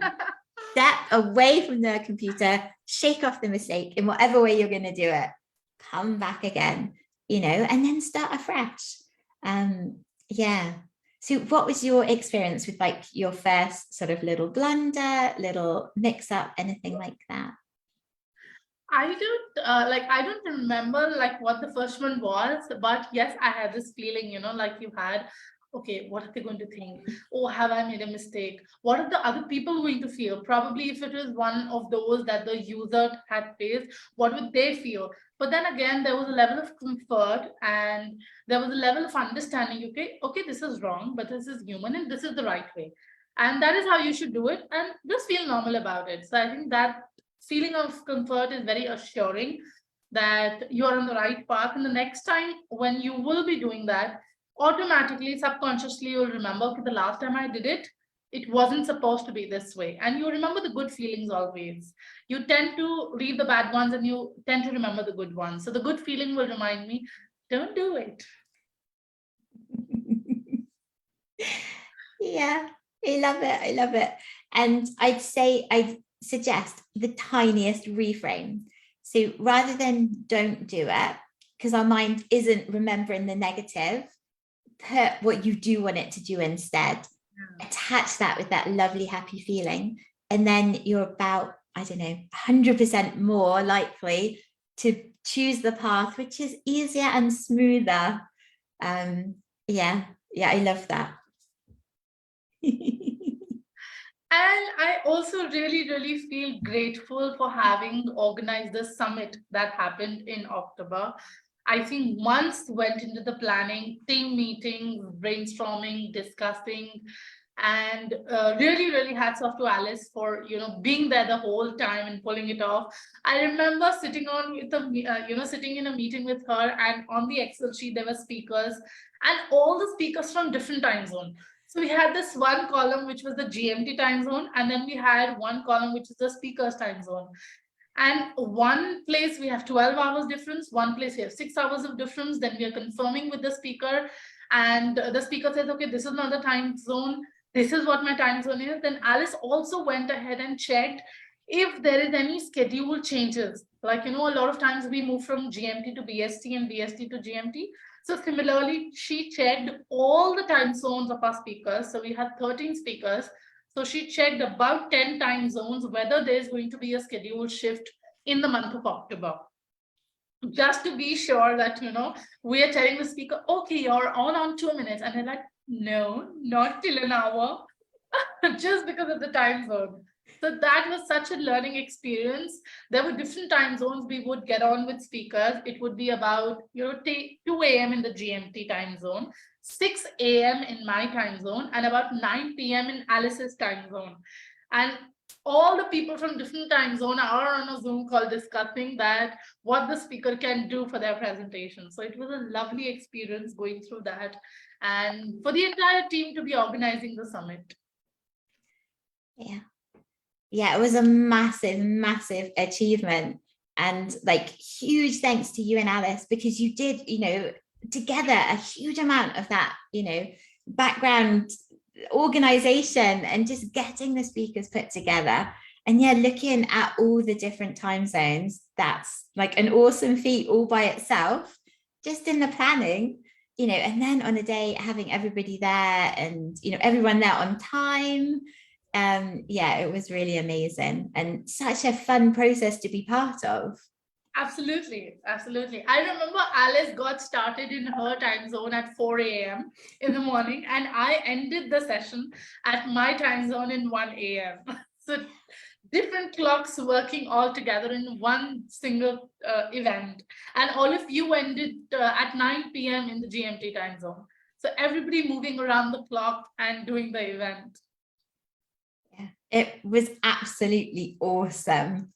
Yeah, really cool. And I think, and the energy, like we held it the whole way through the day. So for me, I'm really lucky because I'm in GMT, so it worked with my natural day. But yeah, obviously Alice up super early, you up super late. And I think we all slept really well afterwards, didn't we? Immediately, system off to bed, right, straight to bed. As you say it, I just imagine you just like rolling from your seat, just straight into a bed. Just I think it takes energy to be there for that length of time, to make sure, like you said, that all the speakers are there. So yes, I think from our experience, if you're doing like a summit, something like that, definitely get support. Definitely get some help there somewhere along the way. And make sure that your next day is very easy or just clear, so you can actually chill and rest, let your body acclimatize. We have been talking about so much, I think, about the events and what we have been doing and the amount of times we are live across the week. The users can get in touch with us. So would it be a good idea to jump into the tutorial site and actually show where they can get access to it? Sounds awesome. Yes. Should I do it or would you like to do it? Yeah, I don't mind. Let me see. I did have something up, and let me just double check if I still have it. Do you have tutorials? Yes, just give me a minute. I'll just quickly check. Okay. So mine has just frozen. My whole, not just tutorials, my whole Chrome has just frozen. Say that, don't touch anything. Yeah, I won't. It's the joy of live, right? Stay in the Zoom session. I will. Zoom is separate, so I'm just not going to touch anything. So this is the amazing tutorial site that we have been talking about since so long.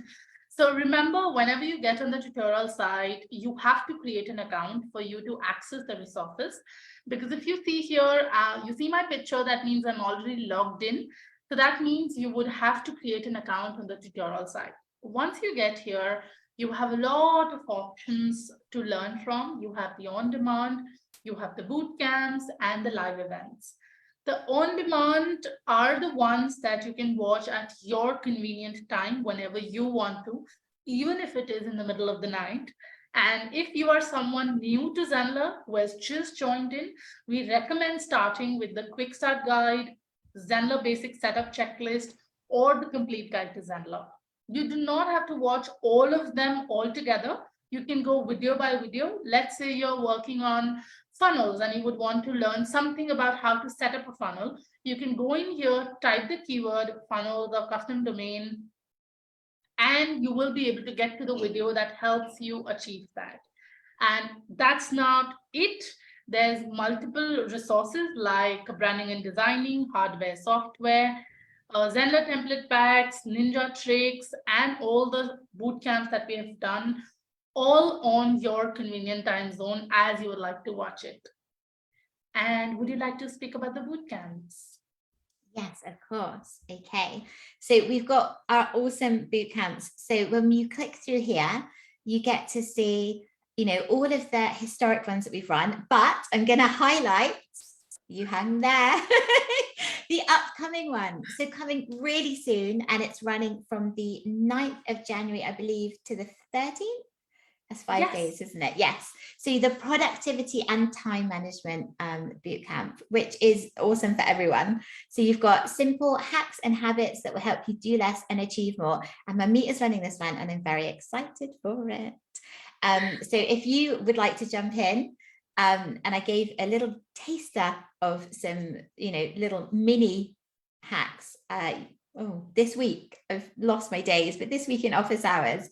So if you're ready to make more, then jump in and sign up for free here, because there's so many things that you're going to cover through those 5 days. Are you excited for it? I really feel, the one thing that we wanted to bring this up as a bootcamp in the coming year, in the new year, is because as entrepreneurs, most of us are more or less solopreneurs. We are wearing all the hats. We are doing the marketing, we are doing the sales, we are doing the product creation and the product delivery, which in its own is a massive task. Each one of it is a massive task. And I felt that as modern day entrepreneurs with so many distractions to us, the social media that we actually use to get leads for ourselves, we kind of get hooked to it and consumed in it. So there has to be a process or certain, like I said, simple hacks to be there. You still wear the multiple hats, you still perform the multiple roles, but at the same time, you do it in a streamlined way so that whatever goal you've set for yourself, you actually reach there. Because a lot of times it happened with me as well. I would sit at my system right in the morning thinking, okay, it's going to be a productive day. And then I make a list of things that I have to do. And by the end of the day, when I look at the list, I'm like, what have I done? I have been sitting at my desk for 8 to 9 hours, yet I don't know what have I got done. I really think to myself, okay, this was the most important. I had to do this and it's not done. What have I done in the last 8 hours? So that's why bringing in the new year, if we are able to optimize our time better, become a little productive with smaller tasks that we do on a daily basis, our businesses would be more streamlined. We will be able to make more sales, get the revenue, and grow our businesses. So that's time and productivity bootcamp for you.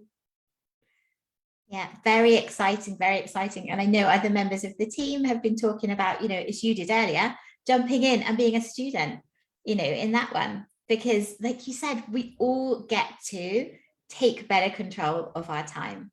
Because when we do, everything becomes so much easier. Absolutely. We also have amazing boot camps by Liz, Master Communication and 5-day Mindset Bootcamp, which Liz is going to talk about. Yeah, so they were so fun. And the mindset one I did first, and David's asked, how did we feel about running our first boot camps? So with that, yeah, it was amazing. Like I said earlier, just to be able to get in there and actually support people in that way was so, so cool. And again, mindset is massive, because if there's one thing, that you are as an entrepreneur, is you are your business. So if you're in a good space, if you're feeling good, if you're feeling clear, you're able to focus, lessen those distractions all around us and actually get ourselves set on that one big task, that one thing that actually is really important to move us forwards, maybe to kind of fulfill whatever our responsibilities are. So maybe to a client, maybe to a team, it's really great to have your mindset in that good, clear space so that you can crack on with stuff. So yeah, that was really awesome. And if you haven't already looked at it, do jump back and work through, because I will be doing some leveling up things, which are going to go a little bit deeper into your mindset coming up this year. And the same with the Master Your Communication Bootcamp. What we're doing is all about communication. So first off, I always begin with getting that connection, that communication with yourself, because you get to practice there. That you're not losing anything if you're practicing on communicating well, understanding yourself well. There's no client to be lost, there's no potential client to be lost. So practicing there, And then I think what was really, really well received in there the most was some PDFs where it's got some really useful language for different types of people, because we all respond to different types of words. So it may be visual, maybe auditory, maybe kinesthetic, maybe auditory digital. And if you don't know about them, jump into the bootcamp and I will explain them there. So a little teaser for you there. And again, if it's something that you are interested in doing, mastering your communication skills, then jump in, look through them, because again, there'll be some leveling up stuff coming up soon. And I'm going to do probably a mixture of live and recorded, but I do love the live, because then we get that sort of relationship building with you, and you get to ask me what your questions are, because I can guess what your questions might be, but it's so much better if you're there and I can actually help you, you know, there in the moment. And I know with the upcoming one with Manmeet, she will say the same. If it's something you want to be improving, your time management, productivity, then jump in there live and ask her the questions. You know, you've had part of her journey there. So let's level you guys all up with the awesome boot camps, and then the leveling up, which will probably come afterwards. Jump into the boot camps and get zen with Liz.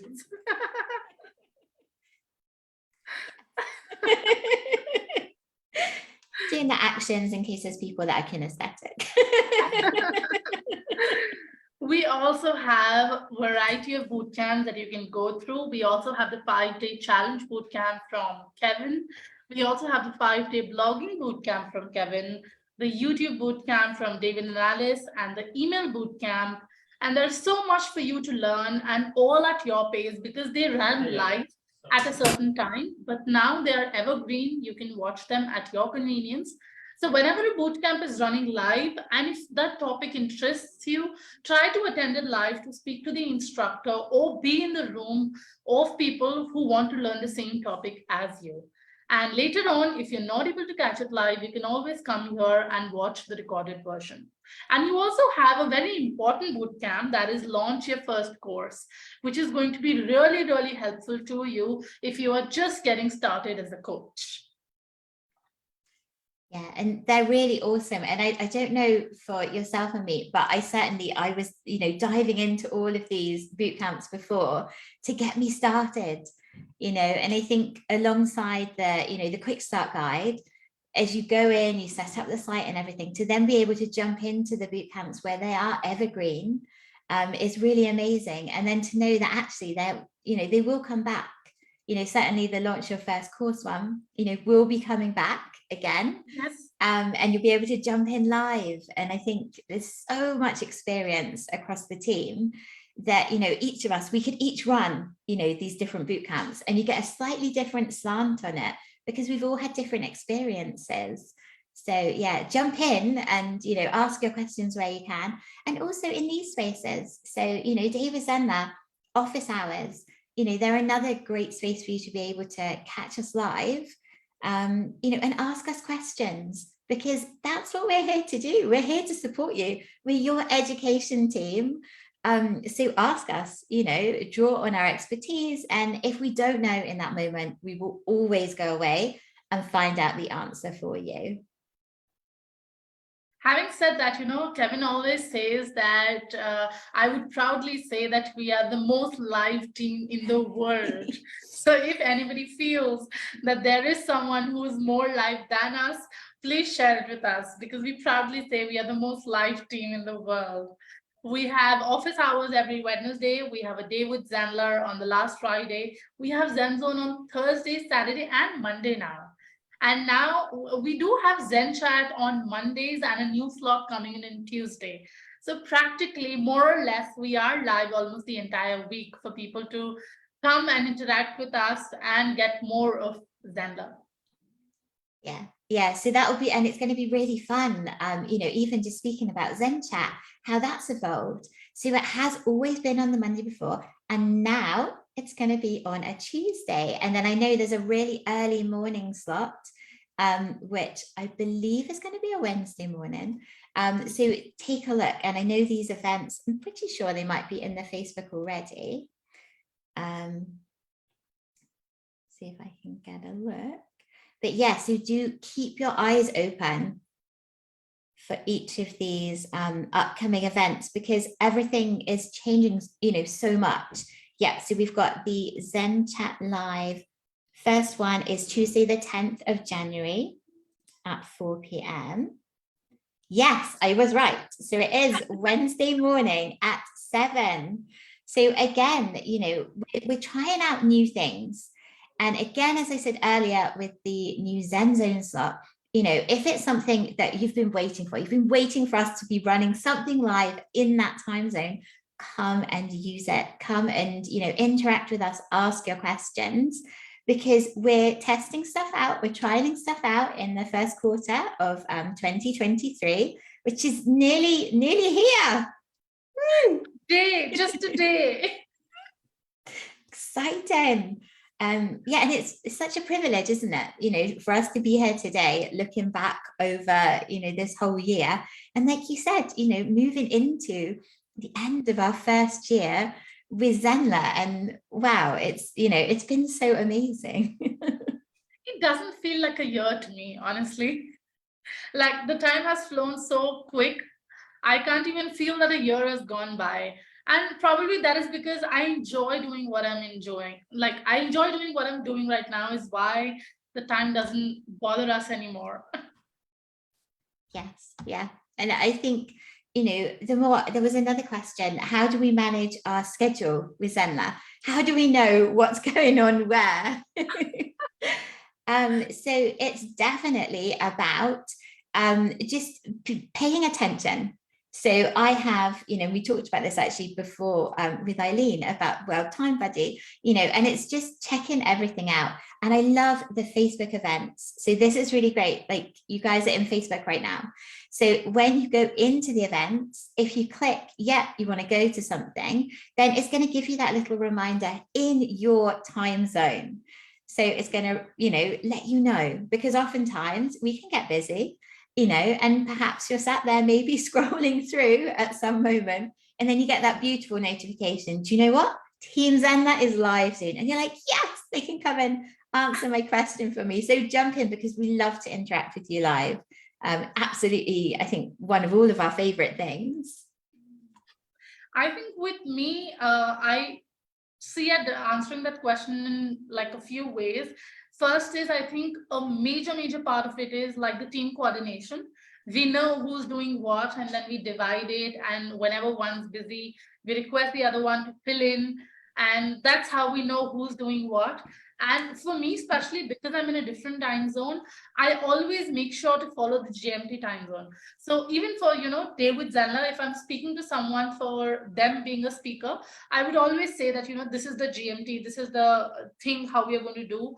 And I remember once a user messaged me that, can we talk right now? So I said, hey, it's very late in my time zone. Can we speak today? So they said, I thought you're in the UK because you always talk in GMT.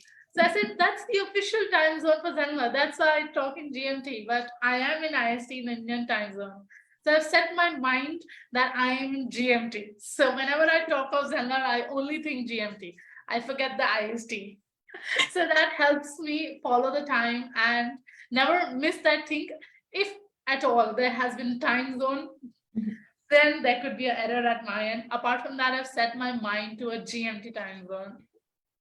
And then I'm also a little old school. As soon as I would know that this is my responsibility, I'll scribble it down in my diary, in my to-do list, and I'll keep looking at it. So, because if I write it in my phone, till the time I don't go back to my phone, I don't see it and I forget it. Similarly with my laptop. But if I've done it on a piece of paper and I've put it somewhere on my board or something, my eyes will go to it. So I'm a bit of an old school of writing things down so that I don't skip anything. Oh, I love that. And I have to admit, something just came to mind. So I do write stuff down, but I also put it now all in my calendar on my phone. And I'm a big one for little alarms, little notifications. So my lovely husband has called me alarm system, because when I first met him, I had alarm to pick up children from school, alarm to go to work, alarm to make dinner, alarm to put chicken in the oven.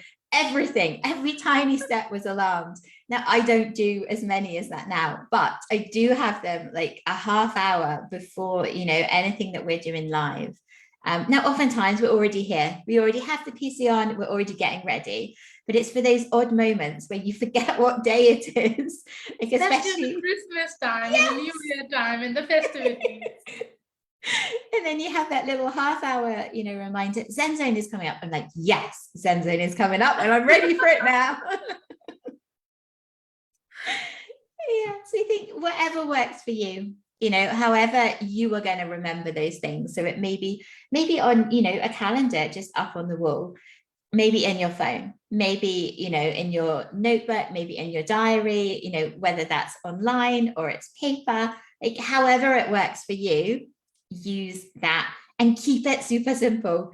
So do not have like 5 different diaries that you need to try and, going back to what Eileen said, keep it to one, have everything in that one space. And then, that's where everything is going to be.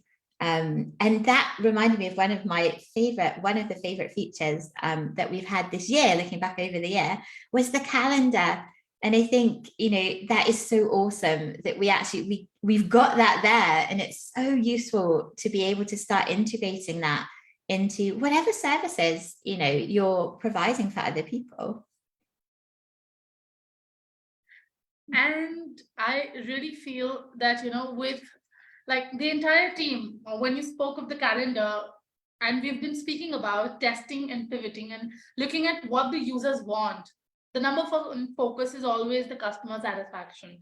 And that is how the new features come in. With the calendar, something massive that came during the summit was the one-to-one bookings that people have been, trying to get on for such a long time, and having to let go of another tool for them to have a calendar booking. That was also one massive feature we came in with just one focus: what the customer wants and how does it become easy for them. Yeah, I love that. And again, that ties back in with Eileen's initial speech, and it's about looking at your customer's path, looking at that customer journey. What does the customer want to do? What do you want the customer to do? Tying those two things up, making that journey like as smooth and kind of straight flowing as possible. And definitely one-to-one bookings, the calendar absolutely make that easier for people. It gets to be super clear, super easy, super focused. And I think the other thing that has come to mind is, it doesn't need to be perfect. So just go out there and get it done. I'm just thinking of our Zenlerisms, like the Zenler way. The Zenler way is keep it simple. The Zenler way is get it done. Then review it, A/B test it, go back, and change it, make it better, perfect it as you move along, and keep learning.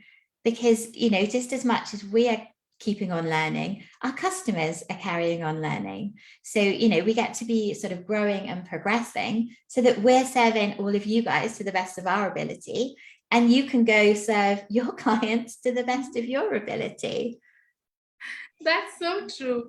And, speaking of getting things done and having focus, it also reminds me that keeping those two things in mind, we are there to get things done and to have focus with our new program that's coming up in January.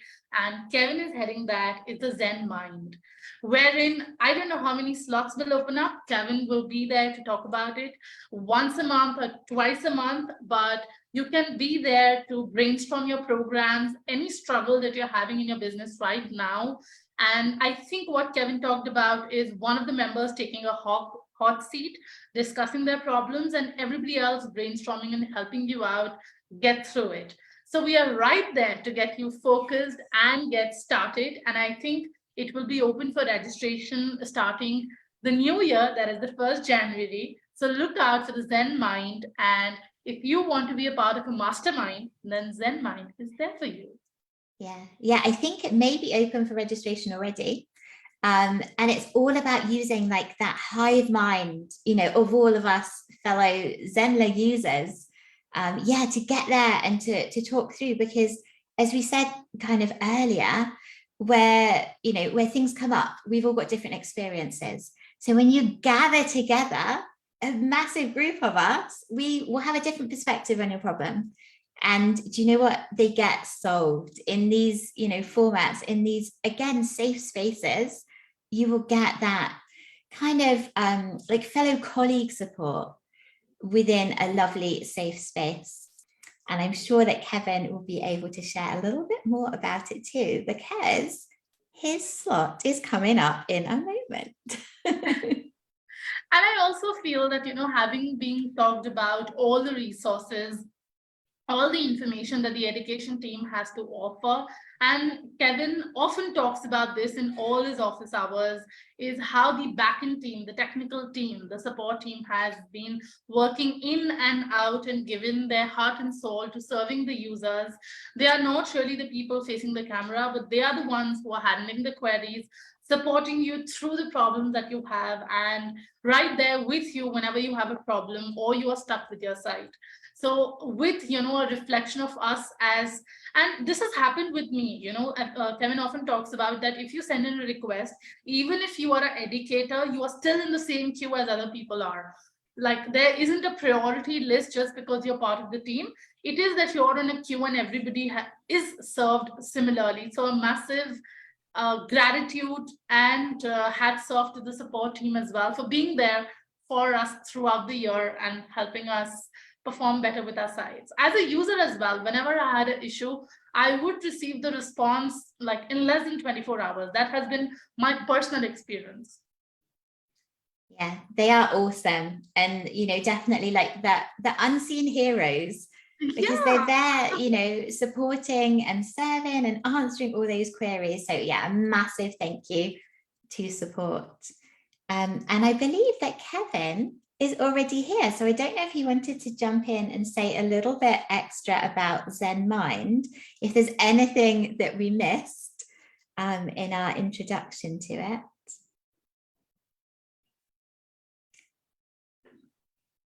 Hi, Kevin. How are we all doing? We good? Yes, I just Awesome. wanted to ask, did you get any hiccups? Because we've been talking about the entire team since so long. Oh, good. I've been listening in, so I heard what you were saying. Great walkthrough of everything, ladies. Nice to know where you've been and what you've been up to. And, it's always interesting, I think, when you get team members they come into a team like Zenler, but they've come from a community of users first.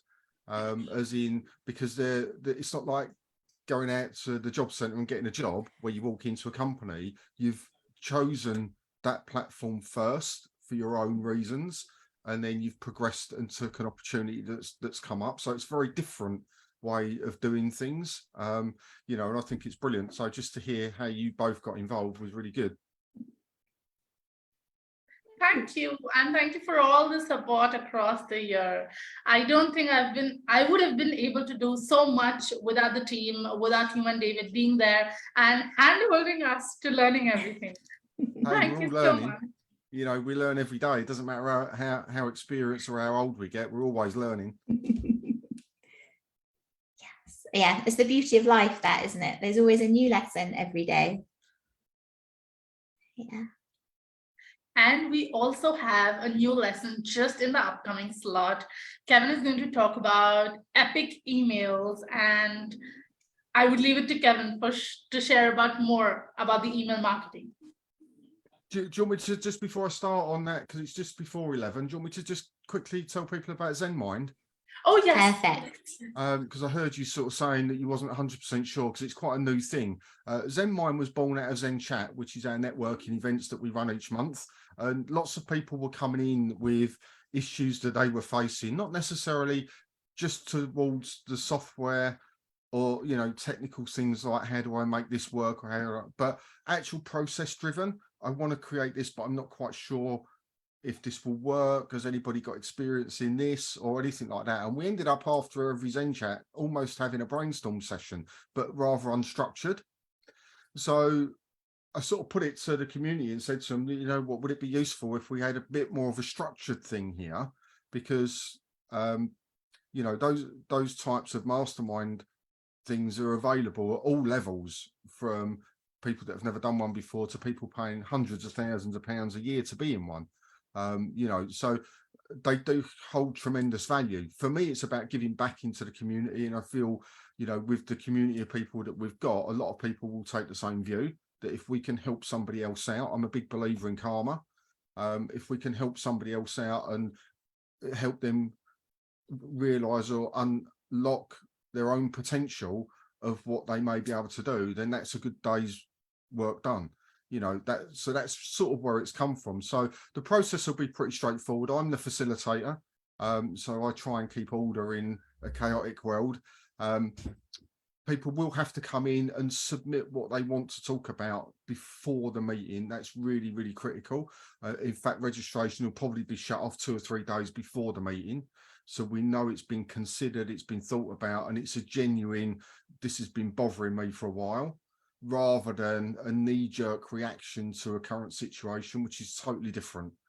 But if there's something that people want to bring up and go, look, this has been something that's held me back as a business owner, a course creator, an entrepreneur, in whatever way that is, whether it's marketing, sales, process, any of those things, then we can bring it in. If it fits the agenda, then they'll get 10 minutes, 15 minutes maybe, to firstly talk about what it is. So they'll get a minute or two to talk about what it is. We'll open it up to the room, and then we'll just see what comes back.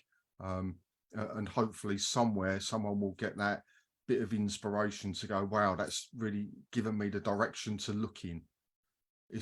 We're not here to problem solve everyone's deepest, darkest issues in life, but if we can give someone a bit of direction, as in, have you considered doing this? This is a possibility. I've done that before. It might work for you. That type of thing. It gives someone that's a little bit lost or stuck a firmer direction in where they need to head to go and move forward with what they're trying to do. And that's ultimately the goal of ZenMind.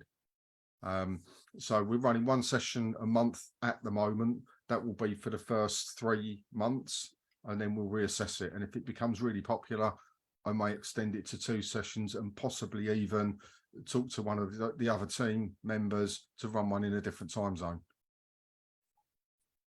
So that's it. Looking forward to it. Awesome. Thank you so much for sharing. And yeah, that's much clearer, I think, than what we shared. So thank you. Okay. Oh, and it is now 11:01. So Kevin, would you like to take it away? Right. Let's move on then. Okay. So this is my slot for this month's Day with Zenler, and it's a slot that I sort of ummed and ahed over whether we should do this or not. And then it actually became quite perfect timing with the new email editor that had been released over the last couple of weeks, and emails being at the forefront of people's mind. I thought, you know what, I'm going to do an introduction into email marketing, and I'm going to keep it very entry level because it can become hugely complicated and complex. There are systems out there that you need degrees in understanding how these things work to send some emails and get the result that you're looking for. And ultimately, we have to remember what our result is. So what our end result for any type of email campaign, not just a singular email, but a campaign of emails, is always to make sales, because we are a business. Without sales, we have no business. It's simple. It is still the #1 way, and has been for the last 14 years documented, of making sales online via email, over and above social media selling, paid advertising, and all of those ways. Email is always and still continues to be the #1 way to make sales for your business. And that doesn't change because we're course creators. In fact, it's actually more and more important. So why are emails critical to us as course creators? And that's the big question, because I often get the feeling that when we talk about email marketing, people feel it's a little bit of a nuisance. It's a bit of a task that's a bit of a thankless task.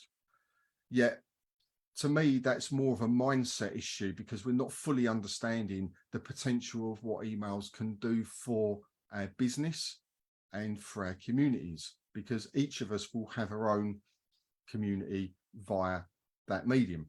And that's really important. So why are emails critical? So the first reason is the connection that you get with them. It is the only way online that I'm fully aware of where you can send a message that will be sent to a specific one person individual, and you can do that multiple times. So you can send an email to a list of 1,000 people, and you know pretty much those 1,000 people will receive that in their inbox. So you will have their attention. They will look at it, they will connect with you, and if everything lines up and all is good with what you're doing, they'll read your email. That's massively powerful. If you look at a social media update, we put it out, we have no idea how many people have looked at it, we don't know who's looked at it, we don't know what, we get a rough idea of reach, but we've no idea as to have they done anything or anything like that. So it's much more of a connection that we can make with people. On that basis, what happens is we build a very personal relationship with them. Even though we do it on a mass scale, they get to know us as a company. Doesn't matter who's sending it, doesn't matter if it's you, you've got a team, you've got, like at Zenler, we have 4, 5, 6 of us sending emails from the same list. We always sign them so people know who they've come from, but they'll start to realize when they see that email, so from Kevin at Zenler or Liz at Zenler or Rakesh at Zenler, you'll know and start to have an idea of what's going to be within those emails, because you get to know us over a period of time. And if it's just you, that's even more so, because they'll see your name flash up as a sent from, and they'll go, one of 3 ways, either couldn't care less, not interested, wow, can't wait to open. But you will get a response. So why else are they critical? Because you can make them really relevant to the people that are receiving them. Again, unlike other types of mediums that we use, blogging, for instance, social media marketing, those types of things, we can put them out, we can get them into Google, we can do all of that. We can hope that we do our best to get them read by the people we want them read by. But if we get people into our email lists the correct way, we can make sure the content we send them is hyper relevant to them, which then builds onto the connection and the relationship. And of course, it is, as I've just mentioned, the #1 way of making sales online. There is no question about that. And as I say, the research is there and it's been done. So within the Zenler platform, let's now dissect it down a little bit into what we have available as tools for us and what we can do to make best use of those tools. So I'm going to go through them. I'm going to do a couple of demonstrations. So I'm going to screen share and show you exactly what I mean when I talk about this. And then just to finish off this session, I've got 38 tips I'm going to go through that is going to get your email marketing absolutely nailed. So, and this is based, I've whittled it down from a list of 100 that we created. I've whittled it down to 38 of the most important. So you need to hang around for this. It's going to be really, really crucial. If there are any questions that do come in, if Liz or Manmeet can type them in the chat, and then I'll pick them up that way because I don't have Facebook open. That would be awesome. So two types of emails that we can do in Zenler currently as we are in December 2022. So we have the broadcast email. So this is where we go into the system. We want to send a one-off email. We can schedule a time or we can send it now. And that goes out to whoever we want it to go out to, someone in a list, multiple lists, etc., etc. Then we have an automation sequence that we can create. And this is only available in the courses. So they come into a course and they come in, they purchase a course, we give them a course, whatever it is. With us here at Zenler, we give away our courses for free. So our boot camps and stuff like that.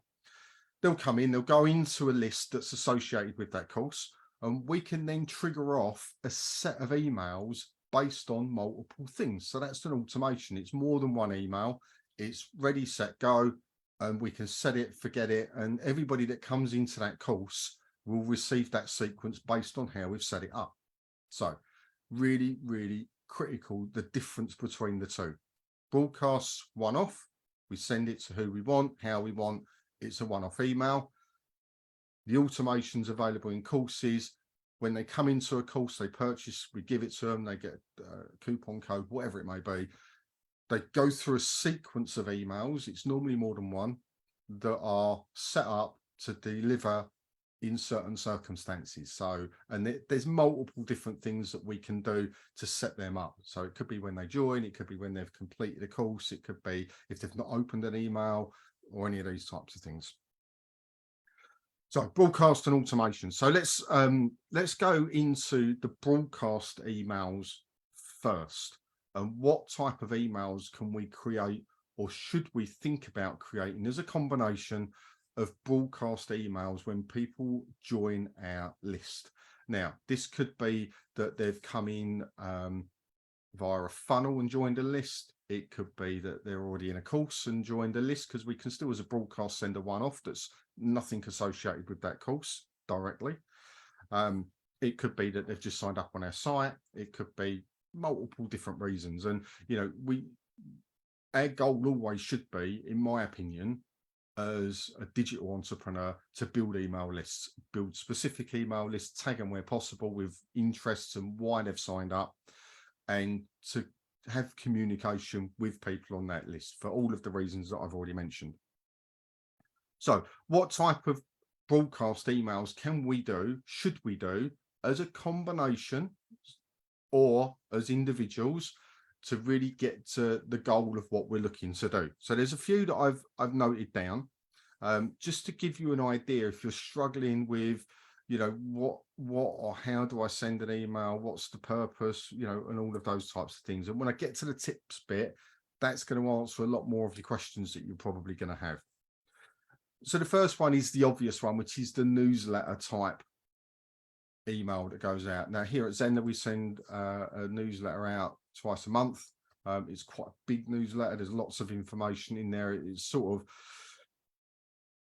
goes through some of the important stuff that people need to know. So it's an informational one. It can be quite useful, and people that are engaged with your business as a whole. So for instance, with Zenler, it would be anything to do with courses, course delivery, that type of thing. People would be interested in that. So we could, within the newsletter, talk about or give them information about anything to do with the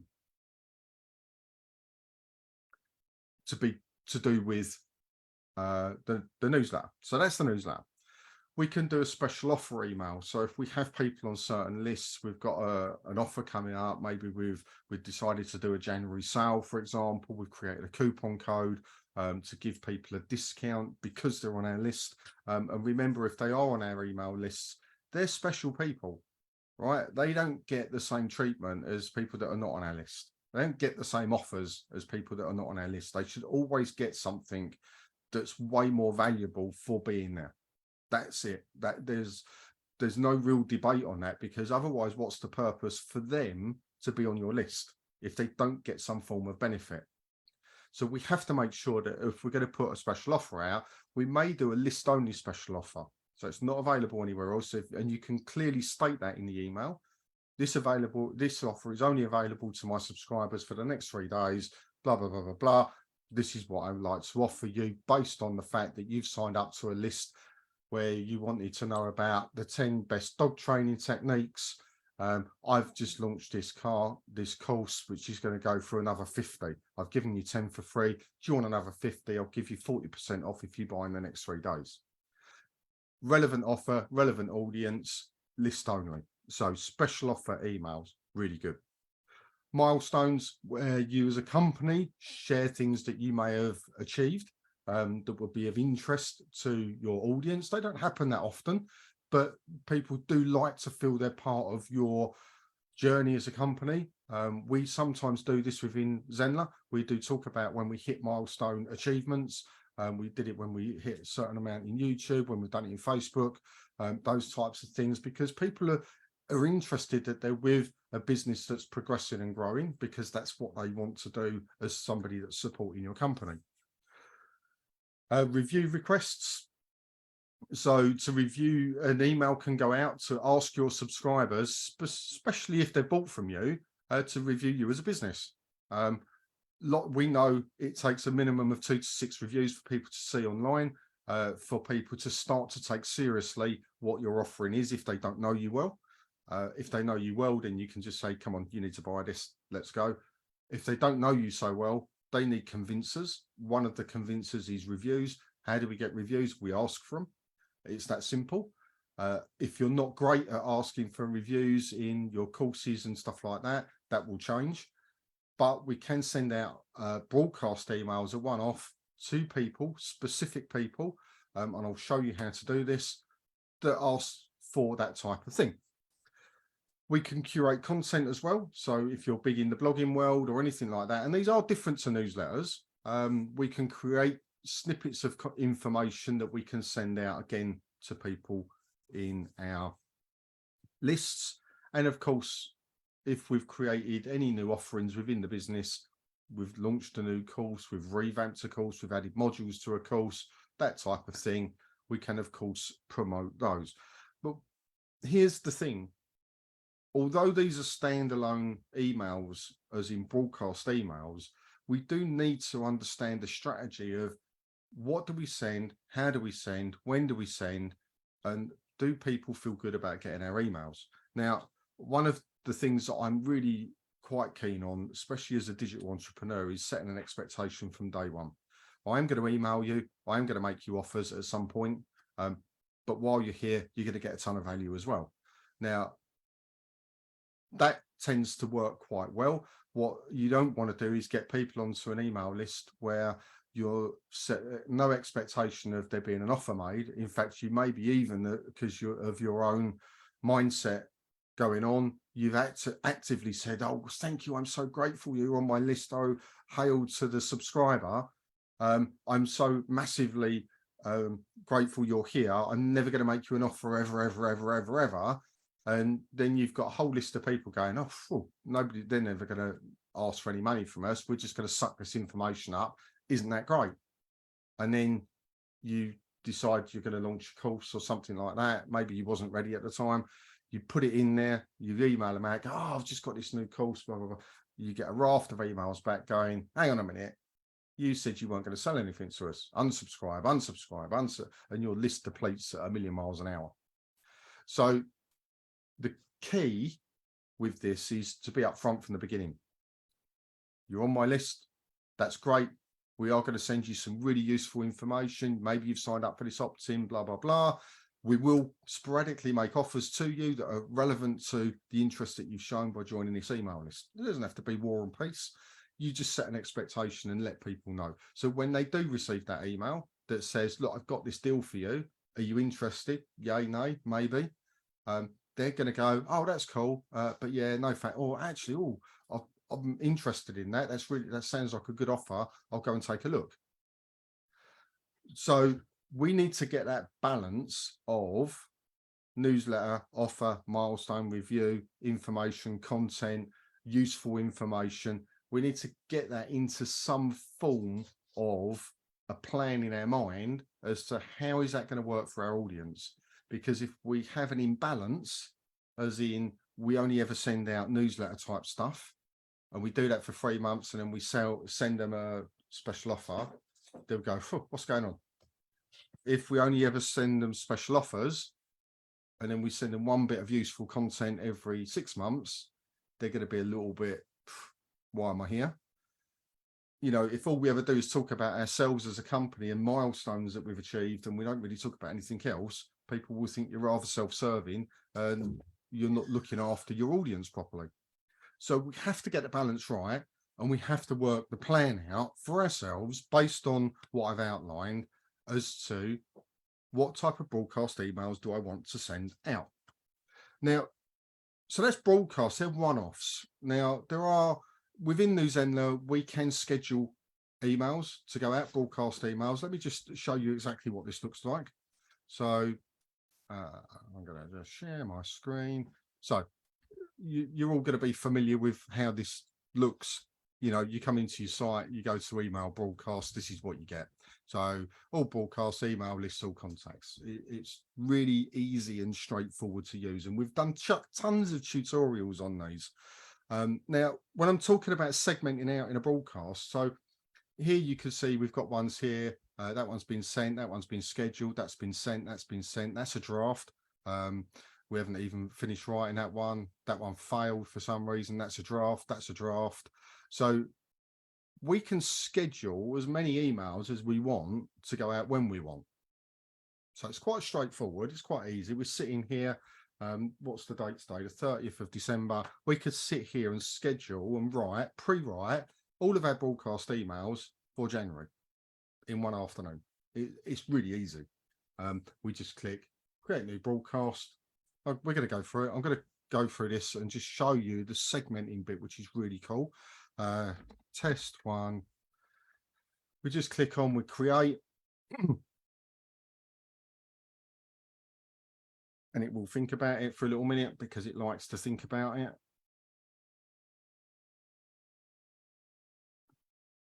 All right, so, and as we know, we put our title in. So this is our title for the email. This is for us. So it's not what they'll receive. It's just for our records, as in what do we call it?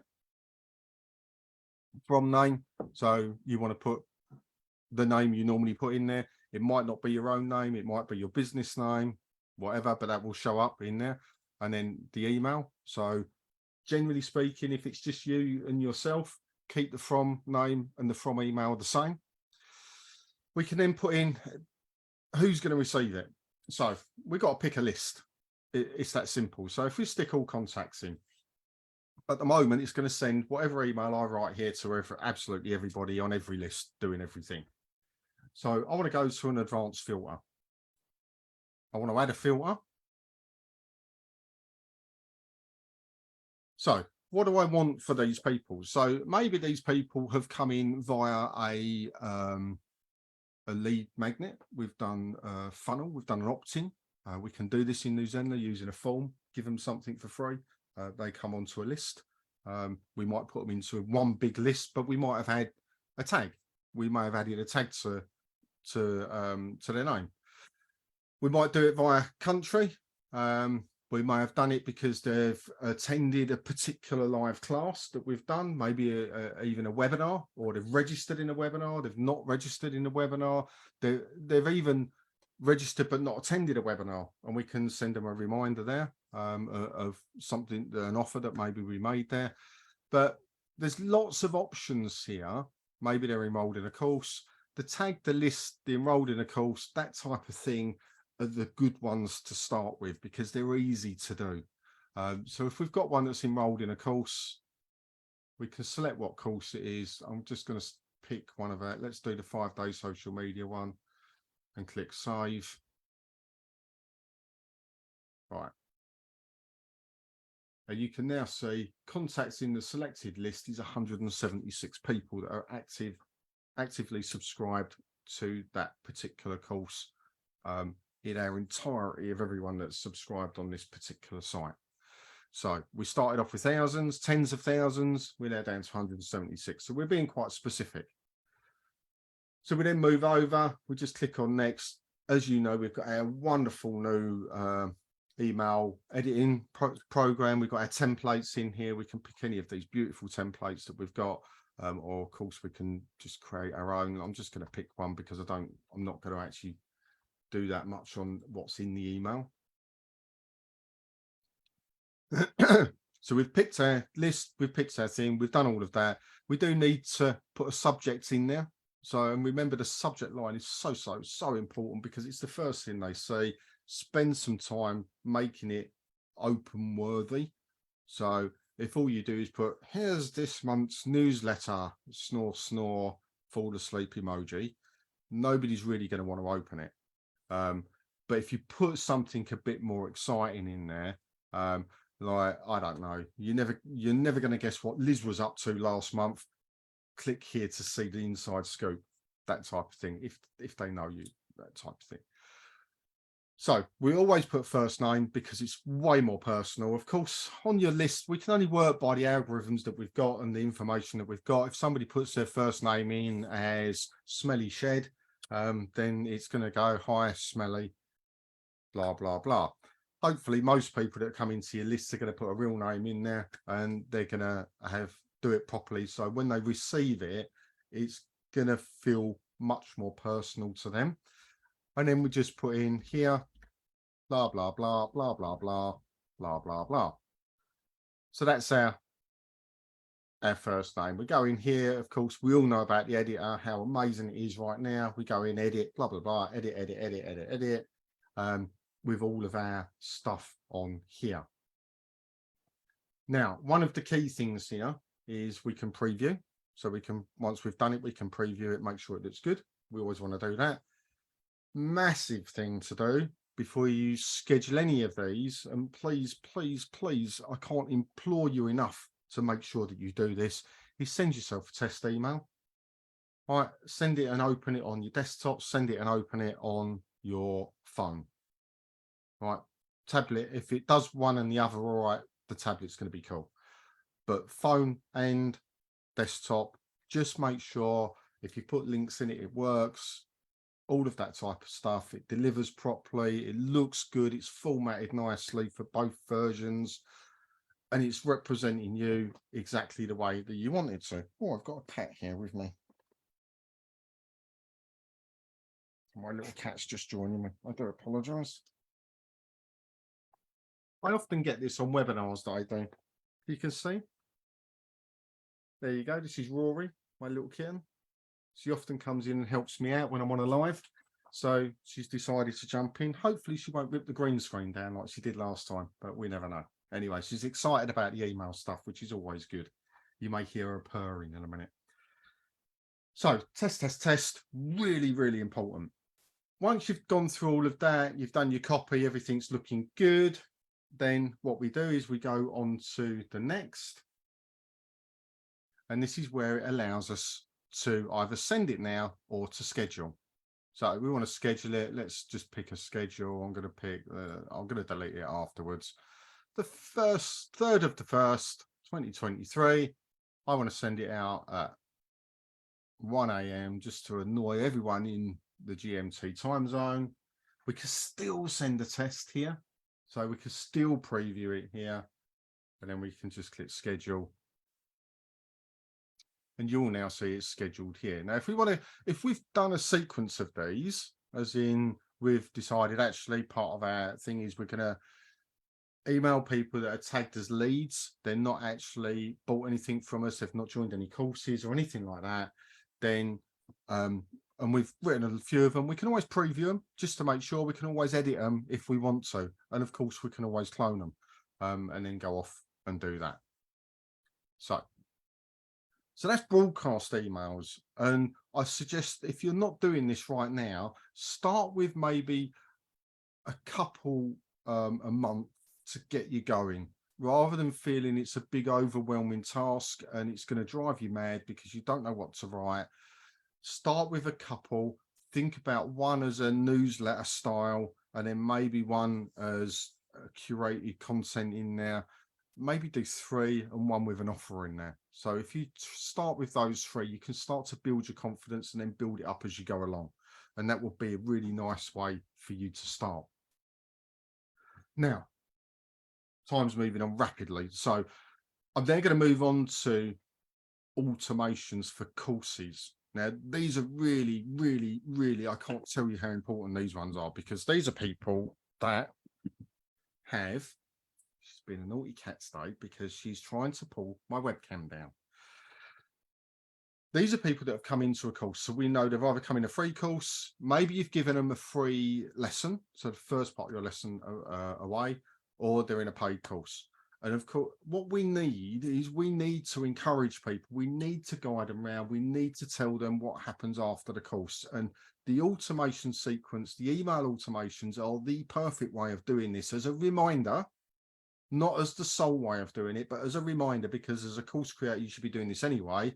You should always top and tail your courses with, hey, welcome to my course. Let me show you around. This is what to expect, blah, blah, blah, as the first part of any course. And then the last part of any course should always be, well, what do you do next? This is what you do next. So that's the standard format. That's not new. Anyone that's been on the Launch First Course Challenge with me will understand we go through that. But we can do that with email as well. So we get so many people come into pre-recorded courses and they don't engage with it. They do maybe the first lesson and then they get distracted or they forget or whatever it is. And we have the ability within the automations of a course, and I'm just going to share my screen again. So let's go into a course, to be able to engage with these people and say, hey, you know what, you haven't done this, you haven't finished this, or anything like that. So I'm going to go into this social media optimization. We've got all of our courses. You'll be familiar with this, but this is the automation bit I want to look at, right? So we're going to edit the automation rules. Now, this was run live at the time, and we need to remember that. So when you see the emails in here, you'll see they're date relevant, right?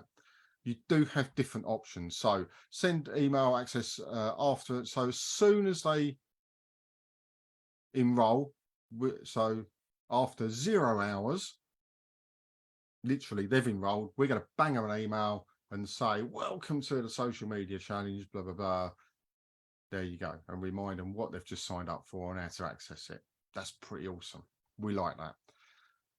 Now, this was run over 5 days. So 1 day, 24 hours before. So these have done on time because it was done as a live course. So on that day, at that time, we're going to ping them an email, 24 hours till the live social media challenge, all of that type of stuff. So if you're running something live, you can set these out. You can schedule them to go out on a particular date. If you're running evergreen and they're not going to be live, or maybe you're drip feeding content or something like that, we can do it after a certain amount of time from enrollment. So we can do it days, minutes, whatever. All right. So there's a big difference here. So if we want to add another email, I don't want to save those changes. So this one here, let's go. Right. So if I want to add another one, so let's say that I've just started this new one. I've sold this course. It's all been going pretty well. So they've come in after, let's say, 3 days from enrollment, blah, blah, blah, blah, blah. I'm going to send them an email. It's going to be all the same again from email, subject, personalized. Hey, first name, it's me.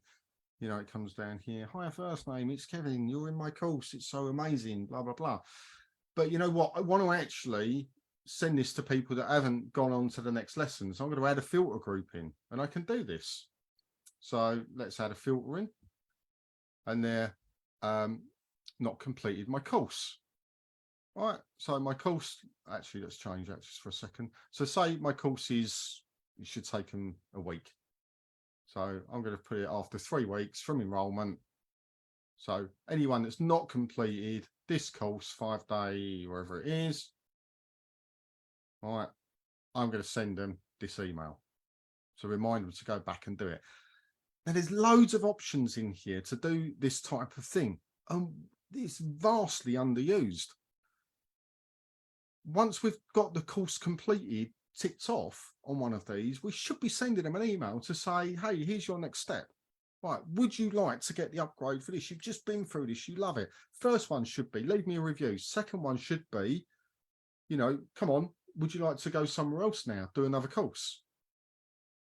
So these ones are really important for a different reason. They know you here because they've bought your course, or you've given their course for free. So they know you, against the broadcast emails, which are just people that maybe have come in a funnel. They're not so familiar with you. So very different. These are going to be less formal, and they're going to be more encouraging. So we can really start to build those relationships with the people that we want to build them with. So 2 very different types of email systems, both available within the Zenler platform, very different purposes, and when used correctly, will escalate your sales. I guarantee it will escalate your sales in your business. The question is going to be is, are you going to start looking into these more? Because if you ignore those, because when we create a course, we have those automated emails that are not turned on anyway. So nobody gets an email from a course.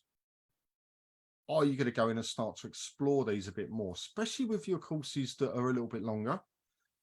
encouraging them to do something after. And remember, if we do this from a point of service, as in, look, you came to me because you wanted to learn stage 1, making the dog sit. Right, I always do the dog training stuff. My cats hate it, but I always do the dog training stuff. So stage 1, course number 1, the basics of making your dog sit and stay. Right, they've gone through that, they've ticked it off, they've put their video in, they've done their assignment, and look at this, is amazing. You know, I've now completed this, I love this course, my dog now sits and stays. If you leave it there, how are you serving the next stage for that dog? Because that client, I'm telling you, will be sitting there going, well, where do I go next? So we need to, not only in our course, as in this is your next step, but in our emails, say, right, your dog's learned to sit and stay. Number 1, if you're happy, you've marked this as complete, you look happy, your dog's doing what it's meant to do, course successful, well done, thank you so much. Here's your certificate to print off to pin on your dog as a rosette. Can you leave me a review? Link to review page. Fantastic. A couple of days later, thanks so much. You know, you've probably had time to leave me a review and you're wondering what to do next for your dog. Well, how about we now teach your dog how to fetch? 100% every single time you throw something, that dog will bring it back. Would that be great? If so, click here, 40% discount because you've gone through this course. Boom, upsell, done. And you can do all that via email without you even having to be there. But how many of us genuinely set these up? That's the key. And I'm pretty sure not as many as probably should. So your task for the first part of this, and I'm going to go through my 38 tips in a minute, is look at the 2 different types. Broadcast if you don't have an active course yet. How can I engage with the list that I'm building? List building should be your number 1 task in whether it's you're blogging or you're talking to people, networking, social media, whatever. Get your funnel, get people on the list, right? In the Zenler, tag them as they come in, put them into different lists, whatever you want to do, however you want to organize it. Tagging is great because, you know, we can filter via tags, so we know exactly why they're there. And then start to craft those first month's worth of emails, newsletter, curated content, and maybe a special offer at the end of the month. So they've had a couple of conversations with you via email, and then you're going to start doing that. Do an introduction. Hey, I know I've neglected you for the last 3 years. You're on my list. This is me. Do you remember? You can always unsubscribe if you don't, but it'd be great if you stay here. I'm going to start doing this. I'm going to start emailing you a bit more frequently with some amazing tips about dog training in the UK, blah, blah, blah, blah, blah. If that's okay and you're happy, you don't have to do anything. Just look out for my emails. If you're not happy, then feel free to unsubscribe. Asking for unsubscribes is great because it stops your resources being used. If they don't care, then they shouldn't be there. And then set the expectation, reintroduce yourself, then start your emails. So if you haven't emailed them for a long time or contacted them, do a reintroduction email, really simple. Then start putting your content out, okay? Don't overcomplicate it. Don't make it really convoluted. And, you know, you don't want War and Peace coming through your inbox. You want often something that's just useful, helpful, informational, or a great deal that's being offered to you at the right time. So try and just bear in mind, I know you're not your customer, and neither should you be, but think about a cross-section of your ideal clients. Put yourself in their shoes. How would they feel receiving the email you're just about to send? And if they don't like it, then don't send it. And work it out for yourself, because there is no right or wrong answer, but there is a right or wrong answer for you and your audience. So that's automations, that's broadcast, that's what you need to do within the Zenler. Now I'm going to just quickly go through, and this is more of a sort of a list of things that I just want you to think about when you're looking at your email marketing. And you might want to jot some of these down. This may well be recorded. You may be able to come back to this afterwards, but we're going to be fast and furious as we go through it. I've got 22 minutes left to go. So we're going to go through. There's 100 on this list, but I've only picked 38 out because I think they're the most appropriate ones for you to just be thinking about. So number 1, always put your focus into building your mailing list. It is your most powerful online business asset. I've said this right at the beginning. You'll make most money from that. If you don't have an opt-in form on your website, funnel, lead magnet, whatever you want to call it, you will have no opportunity to communicate with the vast majority of people visiting your Zenler site ever again. You need to be able to capture their information to converse, to build that relationship. Social media is good, but email marketing has a higher and more easily measured return on investment. We know that. We can track open rates, etc. According to the DMA, so for those of you that don't know, Direct Marketing Association, they're American. Email produces a return of investment of $40 for each dollar invested. So think about that, what your cost of investment is against what you should be getting back. That's huge. So increase your confirmed opt-ins by walking your subscriber through the confirmation process. So if you're taking them to an opt-in page and there's a confirmation afterwards, once they've opted in, just tell them what to expect. Hey, yeah, you're going to get an email from this email address. Make sure you whitelist it. Look in your spam, look in your junk. It's going to happen within the next 10 minutes, blah, blah, blah, blah, blah. Really nice way of just making sure that people are seeing your emails. If you don't know the difference, just a quick thing about double opt-in and confirmed opt-in. Pretty much, it's exactly the same thing. Just marketers like to use different language. Doesn't really make much sense, but there you go. Once you've set your mailing list up and your lead funnel, your whatever you, however you're capturing people, your form. If you've got a form on one of the Zenler pages that you're building, test it, make sure it works. And make sure that you've tested it to the nth degree, mobile and desktop. Before sending an email, always test it, read it, check all the links are functioning. It will help you avoid embarrassing mistakes. And I have these all the time. This is why we have Liz now, who pretty much just tries to capture all of the mistakes that I make when I'm writing these, because I have quick typing fingers, so I often put letters back to front and things like that. Links I'm pretty good with, but often I'll put or miss a space. A lot is my nemesis. I do a lot as one word, but it's a and lot. It's a nightmare for me, and my spell check just won't pick it up. That's another story. Explore the features of your system. So the Zenler mailing system. While you might not use them all, you'll probably find something helpful. You saw the list of filters we had in there. I'm pretty sure most people don't know they exist. They just think, oh, send an email to my entire list. But you can be filtering out and making it so much more relevant to the people receiving. Sending smaller but more relevant to a small number but more relevant is way better than just blanket emailing everybody. So if your system has rules, use them, and then you'll get the best information over to your subscribers. You can turn an unsubscribe back into a subscribe, maybe by offering a lower frequency email subscription. So when they go to the unsubscribe page, you could go, hey, wait, you know, maybe you don't want to do that. Would you like me to, would you like to go into an email list that I only send out once every 3 months? If so, click here, add tag. That tag then adds them into the next one that you send out for it, because you'll do it by tag. So that could be a really useful one for you if you're too worried about getting millions of unsubscribes.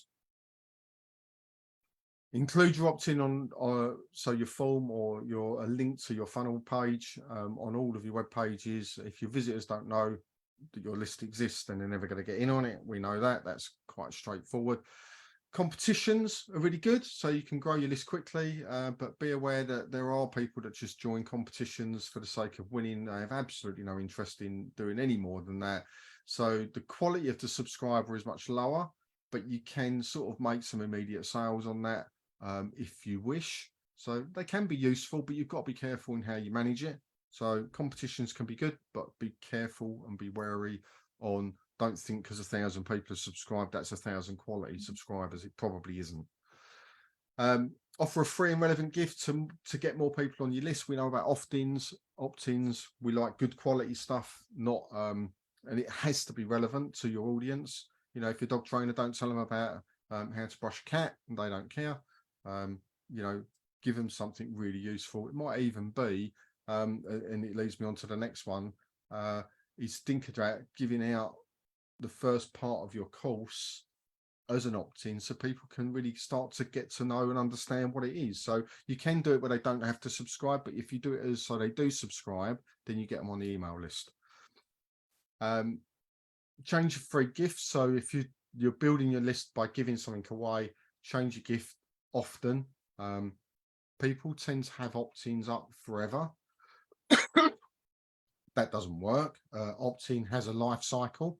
So think of it like this: if you have a really, really good opt-in gift and you're creating blog posts, so let's say, let's take the dog training world for an example. You're creating blog post content that's your lead generator, links to your form, getting people in, and you're talking about training German Shepherds. Your opt-in gift will be about how to look after a German Shepherd's coat, right? Because they're quite unique. That's your opt-in gift. Next month, you might be talking about how to deal with the childlike behavior of a Labrador, because they're always children in their life. You know, if your opt-in is talking about German Shepherds, the Labrador people are going to ignore you. So you need to change your opt-in. So that's a good example of making sure your opt-in is relevant to your content that you're using to promote your business, and you do change it frequently because it does run out of steam. Include invitations to your mailing list inside your blog posts. You've got to tell them where you are. Keep your opt-in form simple. So a first name and email is an absolute minimum. You can ask for a first name and surname. Lots of people just put an initial in as a second name, so it's sort of a waste of time anyway, but maybe they won't. So first name and email, you need that without a doubt. If you keep it to just that, you'll get more opt-ins. The more boxes you add on, the lower the opt-in rate will become. That's been proven. So personalize your emails. We've said that, dear John or whoever, first name, just as long as hopefully they've put the first name in correctly. Build your list by holding a free webinar. In New Zenler, we can do that, of course. You know, they've got to subscribe to the event. What's the point in holding a webinar if you're not going to actually get a list of people that are subscribers to it that you can then follow up with to maybe make an offer to or something like that? Focus on building a targeted list over just making one large one. It's easier to sell stuff when you know who you're selling to. So tags work beautifully in New Zenler. So you can put them in one list, but tag them where they've come from. What is their interest? What is the word that's associated with them? Try guest blogging. So if you're running out of a bit of steam, and we do this at New Zenler, you're all welcome to write an article at blog.newzenler.com, which will link back to your New Zenler site.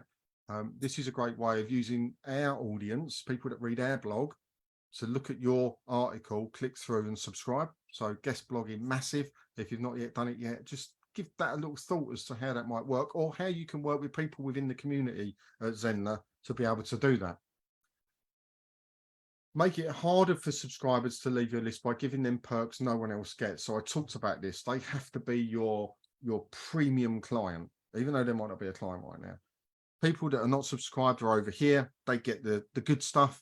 People that subscribe get the great stuff, right? Give them things that the other people, the good people stuff people can't get, right? So whether that's special coupons, special information, you know, maybe secret blog posts for logged in people only. We can do that on Zenler. You know, so they've got to subscribe to be able to read this blog post. That's a pretty cool use of the platform that we're using. Sending an email to your list doesn't have to be a big production. Short tip content, make an offer. You know, I've said this earlier, really, really important just to make sure. Email your list regularly to increase familiarity, connection, and conversion. We talked about that earlier, but it's a good one to remember. Not sure what to write about? Well, turn it around and ask them. Send them an email and go, what would you like to hear from me? Yeah, you know, what would you like me to focus on? We do this with ZenZone. What would you like ZenZone sessions to be focused on? Your community will help you and support you if you ask them. If you don't ask them, they'll just do or not do what you offer. Waiting to sell to your list is like waiting to get them really annoyed. If they know you sell from the beginning, they won't be surprised when you do it later. And I said about this with setting the expectation, really important. Set that expectation from day one. I will at some point ask for something from you, make you an offer, and you're welcome to say no, but I'm still going to make that offer. If you promote a product, don't just email about it once, follow it up as well. So you may do a little sequence. If it's a launch, 2 or 3 day sequence, that's quite common.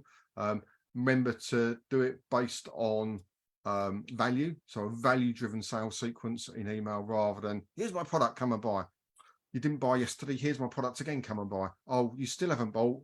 Are you sure you don't want this? Don't do that. Value driven email sequence for selling and promoting over a short period of time works really, really well. And we've covered this in the blogging bootcamp that I did. Don't take it personally when people unsubscribe. Concentrate on making those who stay happy. It really doesn't matter if they unsubscribe. People do it all of the time. Circumstances change. They've subscribed to the wrong thing. They only wanted the opt-in gift, blah, blah, blah. They've done you a favor. They've done their mate a favor. Whatever it is, people join lists for all sorts of reasons. The one thing it isn't is it's not personal when they unsubscribe. They're actually doing you a favor, because every time you email, it costs your company money, because you will lose subscribers and they have a value. We heard about that earlier, $40 or whatever it was. So welcome the unsubscribe. Add a PS to your emails. That can increase your response rate dramatically. And I'm talking not just a little bit, massively. PS, by the way, did you know? By the way, would you like to? By the way, have you seen this? People like a PS. I'm telling you, it's probably one of the best things out of this whole session you'll find. The only job of your subject line is to get your subscribers to open the email. We talked about that first line. Create the right sort of curiosity to get them to click. The only goal is to get them to click. Don't be overly obsessed with it, but would you click it? Would your subscriber click it? That's what they need to do. Don't overwhelm your subscribers. So when you write an email, focus on one topic at a time in your emails. If you start going off at a tangent with all sorts of things, they're just going to get bored and they're going to unsubscribe, not read it, hit you into spam, and you're done for. When faced with too many decisions, people usually make no decision. Limit the number of links in your email for more clicks. I like only one, unless it's a specific where I'm listing down a load of freebies. If I'm doing I want them to do something email, as in I want you to go and look at this blog post, I want you to go and look at this course, this sales page, I'll just put the one link in, because if I give them a choice, they'll make no choice. They'll do nothing. If I just put one link in, they've got no other choice. They'll just click it. And you see the amount of clicks on a one link email over a multiple link email is far higher on the one link email, because that's the reason why. They don't want to be overwhelmed. If you want to sell a product, just sell the product in your email. Don't add other irrelevant articles and fluff. You know, people get very insecure about selling. So if your email is a sales email, look, I've got this amazing new course for you, blah, blah, blah. By the way, I wrote a blog post on how to wash your German Shepherd as well. And oh, by the way, I also wrote an email on how to sit on the sofa with your German Shepherd. But would you like to buy this course? No. Focus on the one thing, the one sale, keep it short, keep it to the point, keep it very focused on the right audience. If you fluff it around with a load of other stuff, they ain't going to be bothered. Nearly there. Email marketing credibility killers. Using a no reply email address. Don't do it. People will just leave you. Then we've got, don't forget to email your customers instead of just your subscribers. This is where the automation one comes in. A lot of them are going to be customers already. Give them special offers and discounts nobody else gets. And last but not least, reduce spam by reminding your subscribers where they found you in each and every email. So maybe have a footnote, maybe have something. You're on this email list because you joined this course. You're on this email list because you got this free opt-in. You're on this email list because blah, blah, blah, blah, blah. And pretty much that's it. So I've managed to get that done, and we still have 7 minutes left. So ladies, if you want to come back, I don't know if I've missed any questions, but that is my epic email run through on how to use Zenler to make more sales, to get more engagement, to build your list, to build your users, to build your business in 2023, doing it the right way. doing it best for you, best for your customers, best for your course users. Or you could sit back, drink sherry, eat a bit more Christmas cake, put your feet up, completely ignore everything I've said, come back next year and go, what was it that bloke said about emails? Oh, I think I might have a go now. Year gone. Get into 2023, do it the right way. I guarantee you, you'll make more money. A lot of Amazing. golden nuggets coming my way for sure. Really awesome. Thank you so much. We did have one question from Hannah, which I Cool. popped in the chat, so I'll read it out for you. What would be in the copy or content to make a good sales email that won't land in spam? It's interesting because things always change. And before, if you had something like free written in your email body content, the spam filters will pick it up. It doesn't do that now. Most people don't know that. They still put FR star, whatever. It doesn't do that. So it's not so much about writing for the spam filters, because everyone's spam filters will be different. So depending on who you go with, where you go, and there's so many things involved. It's what servers it's being sent from, what servers it's being received to, what antivirus stuff have you got on your systems. All of those things, it all contributes. So it's a bit like trying to please everybody all of the time. You're never going to do it. So you're never going to please every spam filter all of the time. It just doesn't work. The best way for you to do it is when they opt in, the very first time they get on your list is to say to them, this will be the email that I send you. This is where it's coming from. Make sure you whitelist it in your system. Make sure you allow it in your system so it doesn't go to junk, it doesn't go to spam, it doesn't get blocked.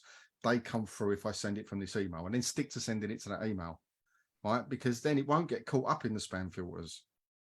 So you've got to set the expectation from the beginning. If you don't tell them that, and it's literally the minute they subscribe, they get shown a page that says, right, this is what's going to happen now. You might have double opt-in stuff, so you might get an email where you've got to click to do double opt-in, blah, blah, blah, all that stuff. But go and make sure you tell your system, my email address is okay, however that looks like, and then it will be delivered.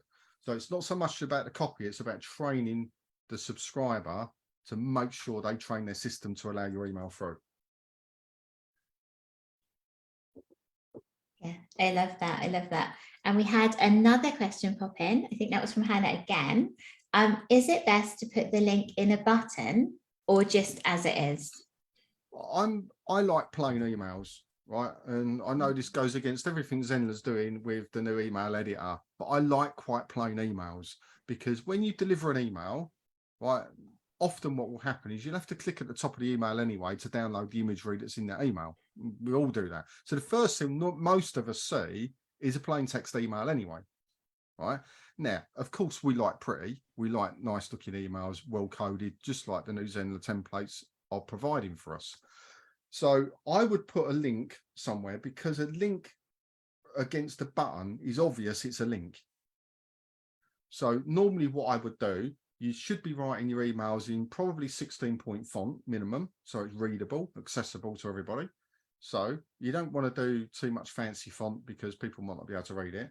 So normal email writing is in black 16-point font. Link, put it up to 18 or 19-point font, so it's a little bit bigger. The eye, as it's scanning, will naturally stop. And if it's a proper link, it will turn blue anyway. So it'll be a different color and it'll be a little bit bigger. And your eye will go, blah, blah, blah, blah, blah, blah. What's that? Oh, link. Because that's how we're trained to read. Yeah. So I personally wouldn't put it in a button. I would do it as a link. That's how I would do it. Ooh, awesome also, wisdom. You could actually, if you wanted to be really clever and fancy, do both. Right? And you could do this where you say, for instance, you created two sales pages for the same course, right? And you sent out both links, so it's the same call to action. It just goes to the same place, right?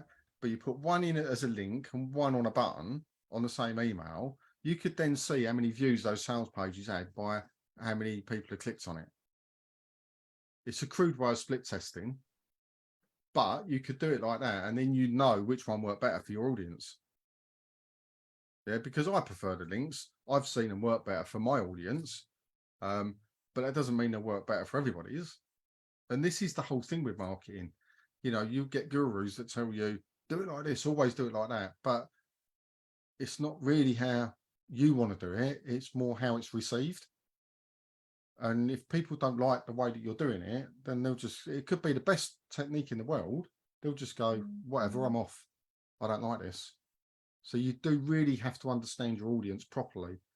And as I said right at the beginning, email, I think, is probably the best way of having that one-on-one conversation without it being on a Zoom or on a live or anything like that, because you're in their inbox. You don't get to do that anywhere else in marketing. Anywhere else in marketing, they've got to find you. In an inbox, you're right there. And they know it's from you and it's to them. And that's massively powerful. Woo. I think, yeah, awesome extra couple of top tips we got there. Thank you so much. That's right. Yeah, really, really awesome. And I think, you know, and it's the same as we've said the whole way through, like test, test, test, because it's you, your offer, your services, and your audience. So it's building that relationship up. Yeah, and that's everything we ever do in marketing. It's all about just constantly being front of mind, you know, and it's so easy to drop off. So easy. You could spend years building stuff up and then you disappear for 2 months. Everyone's forgot who you are. It really is that simple.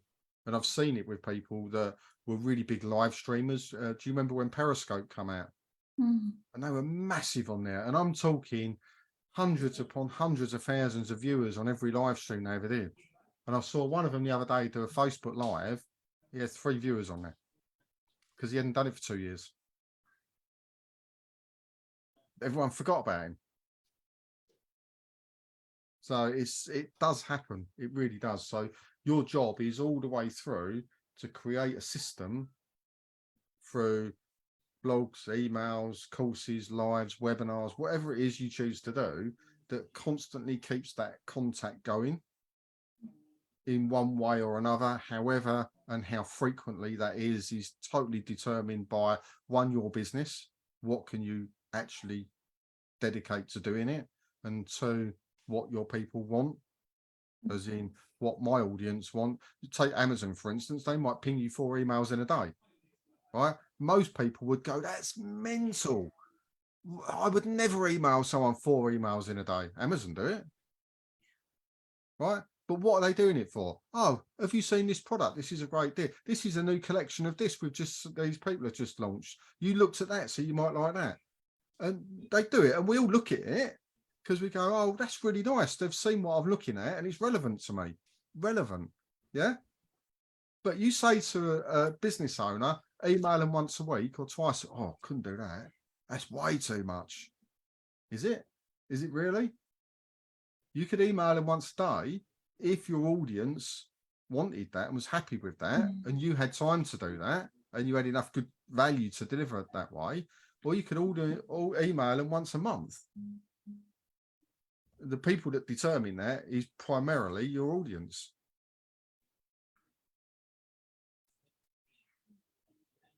Super powerful. There you go. Amazing. And that is, I think, a perfect place to wrap up session 1 of this year's final day with Zenler. Woo! Awesome. Thank you so much. It was Thanks, a power ladies. packed morning, I feel. Really awesome. And we'll be back here live in 3 hours. So enjoy a rest, you know, take in, assimilate some of that amazing information that you've received, and we will see you fresh back here in 3 hours' time. See you later. Bye.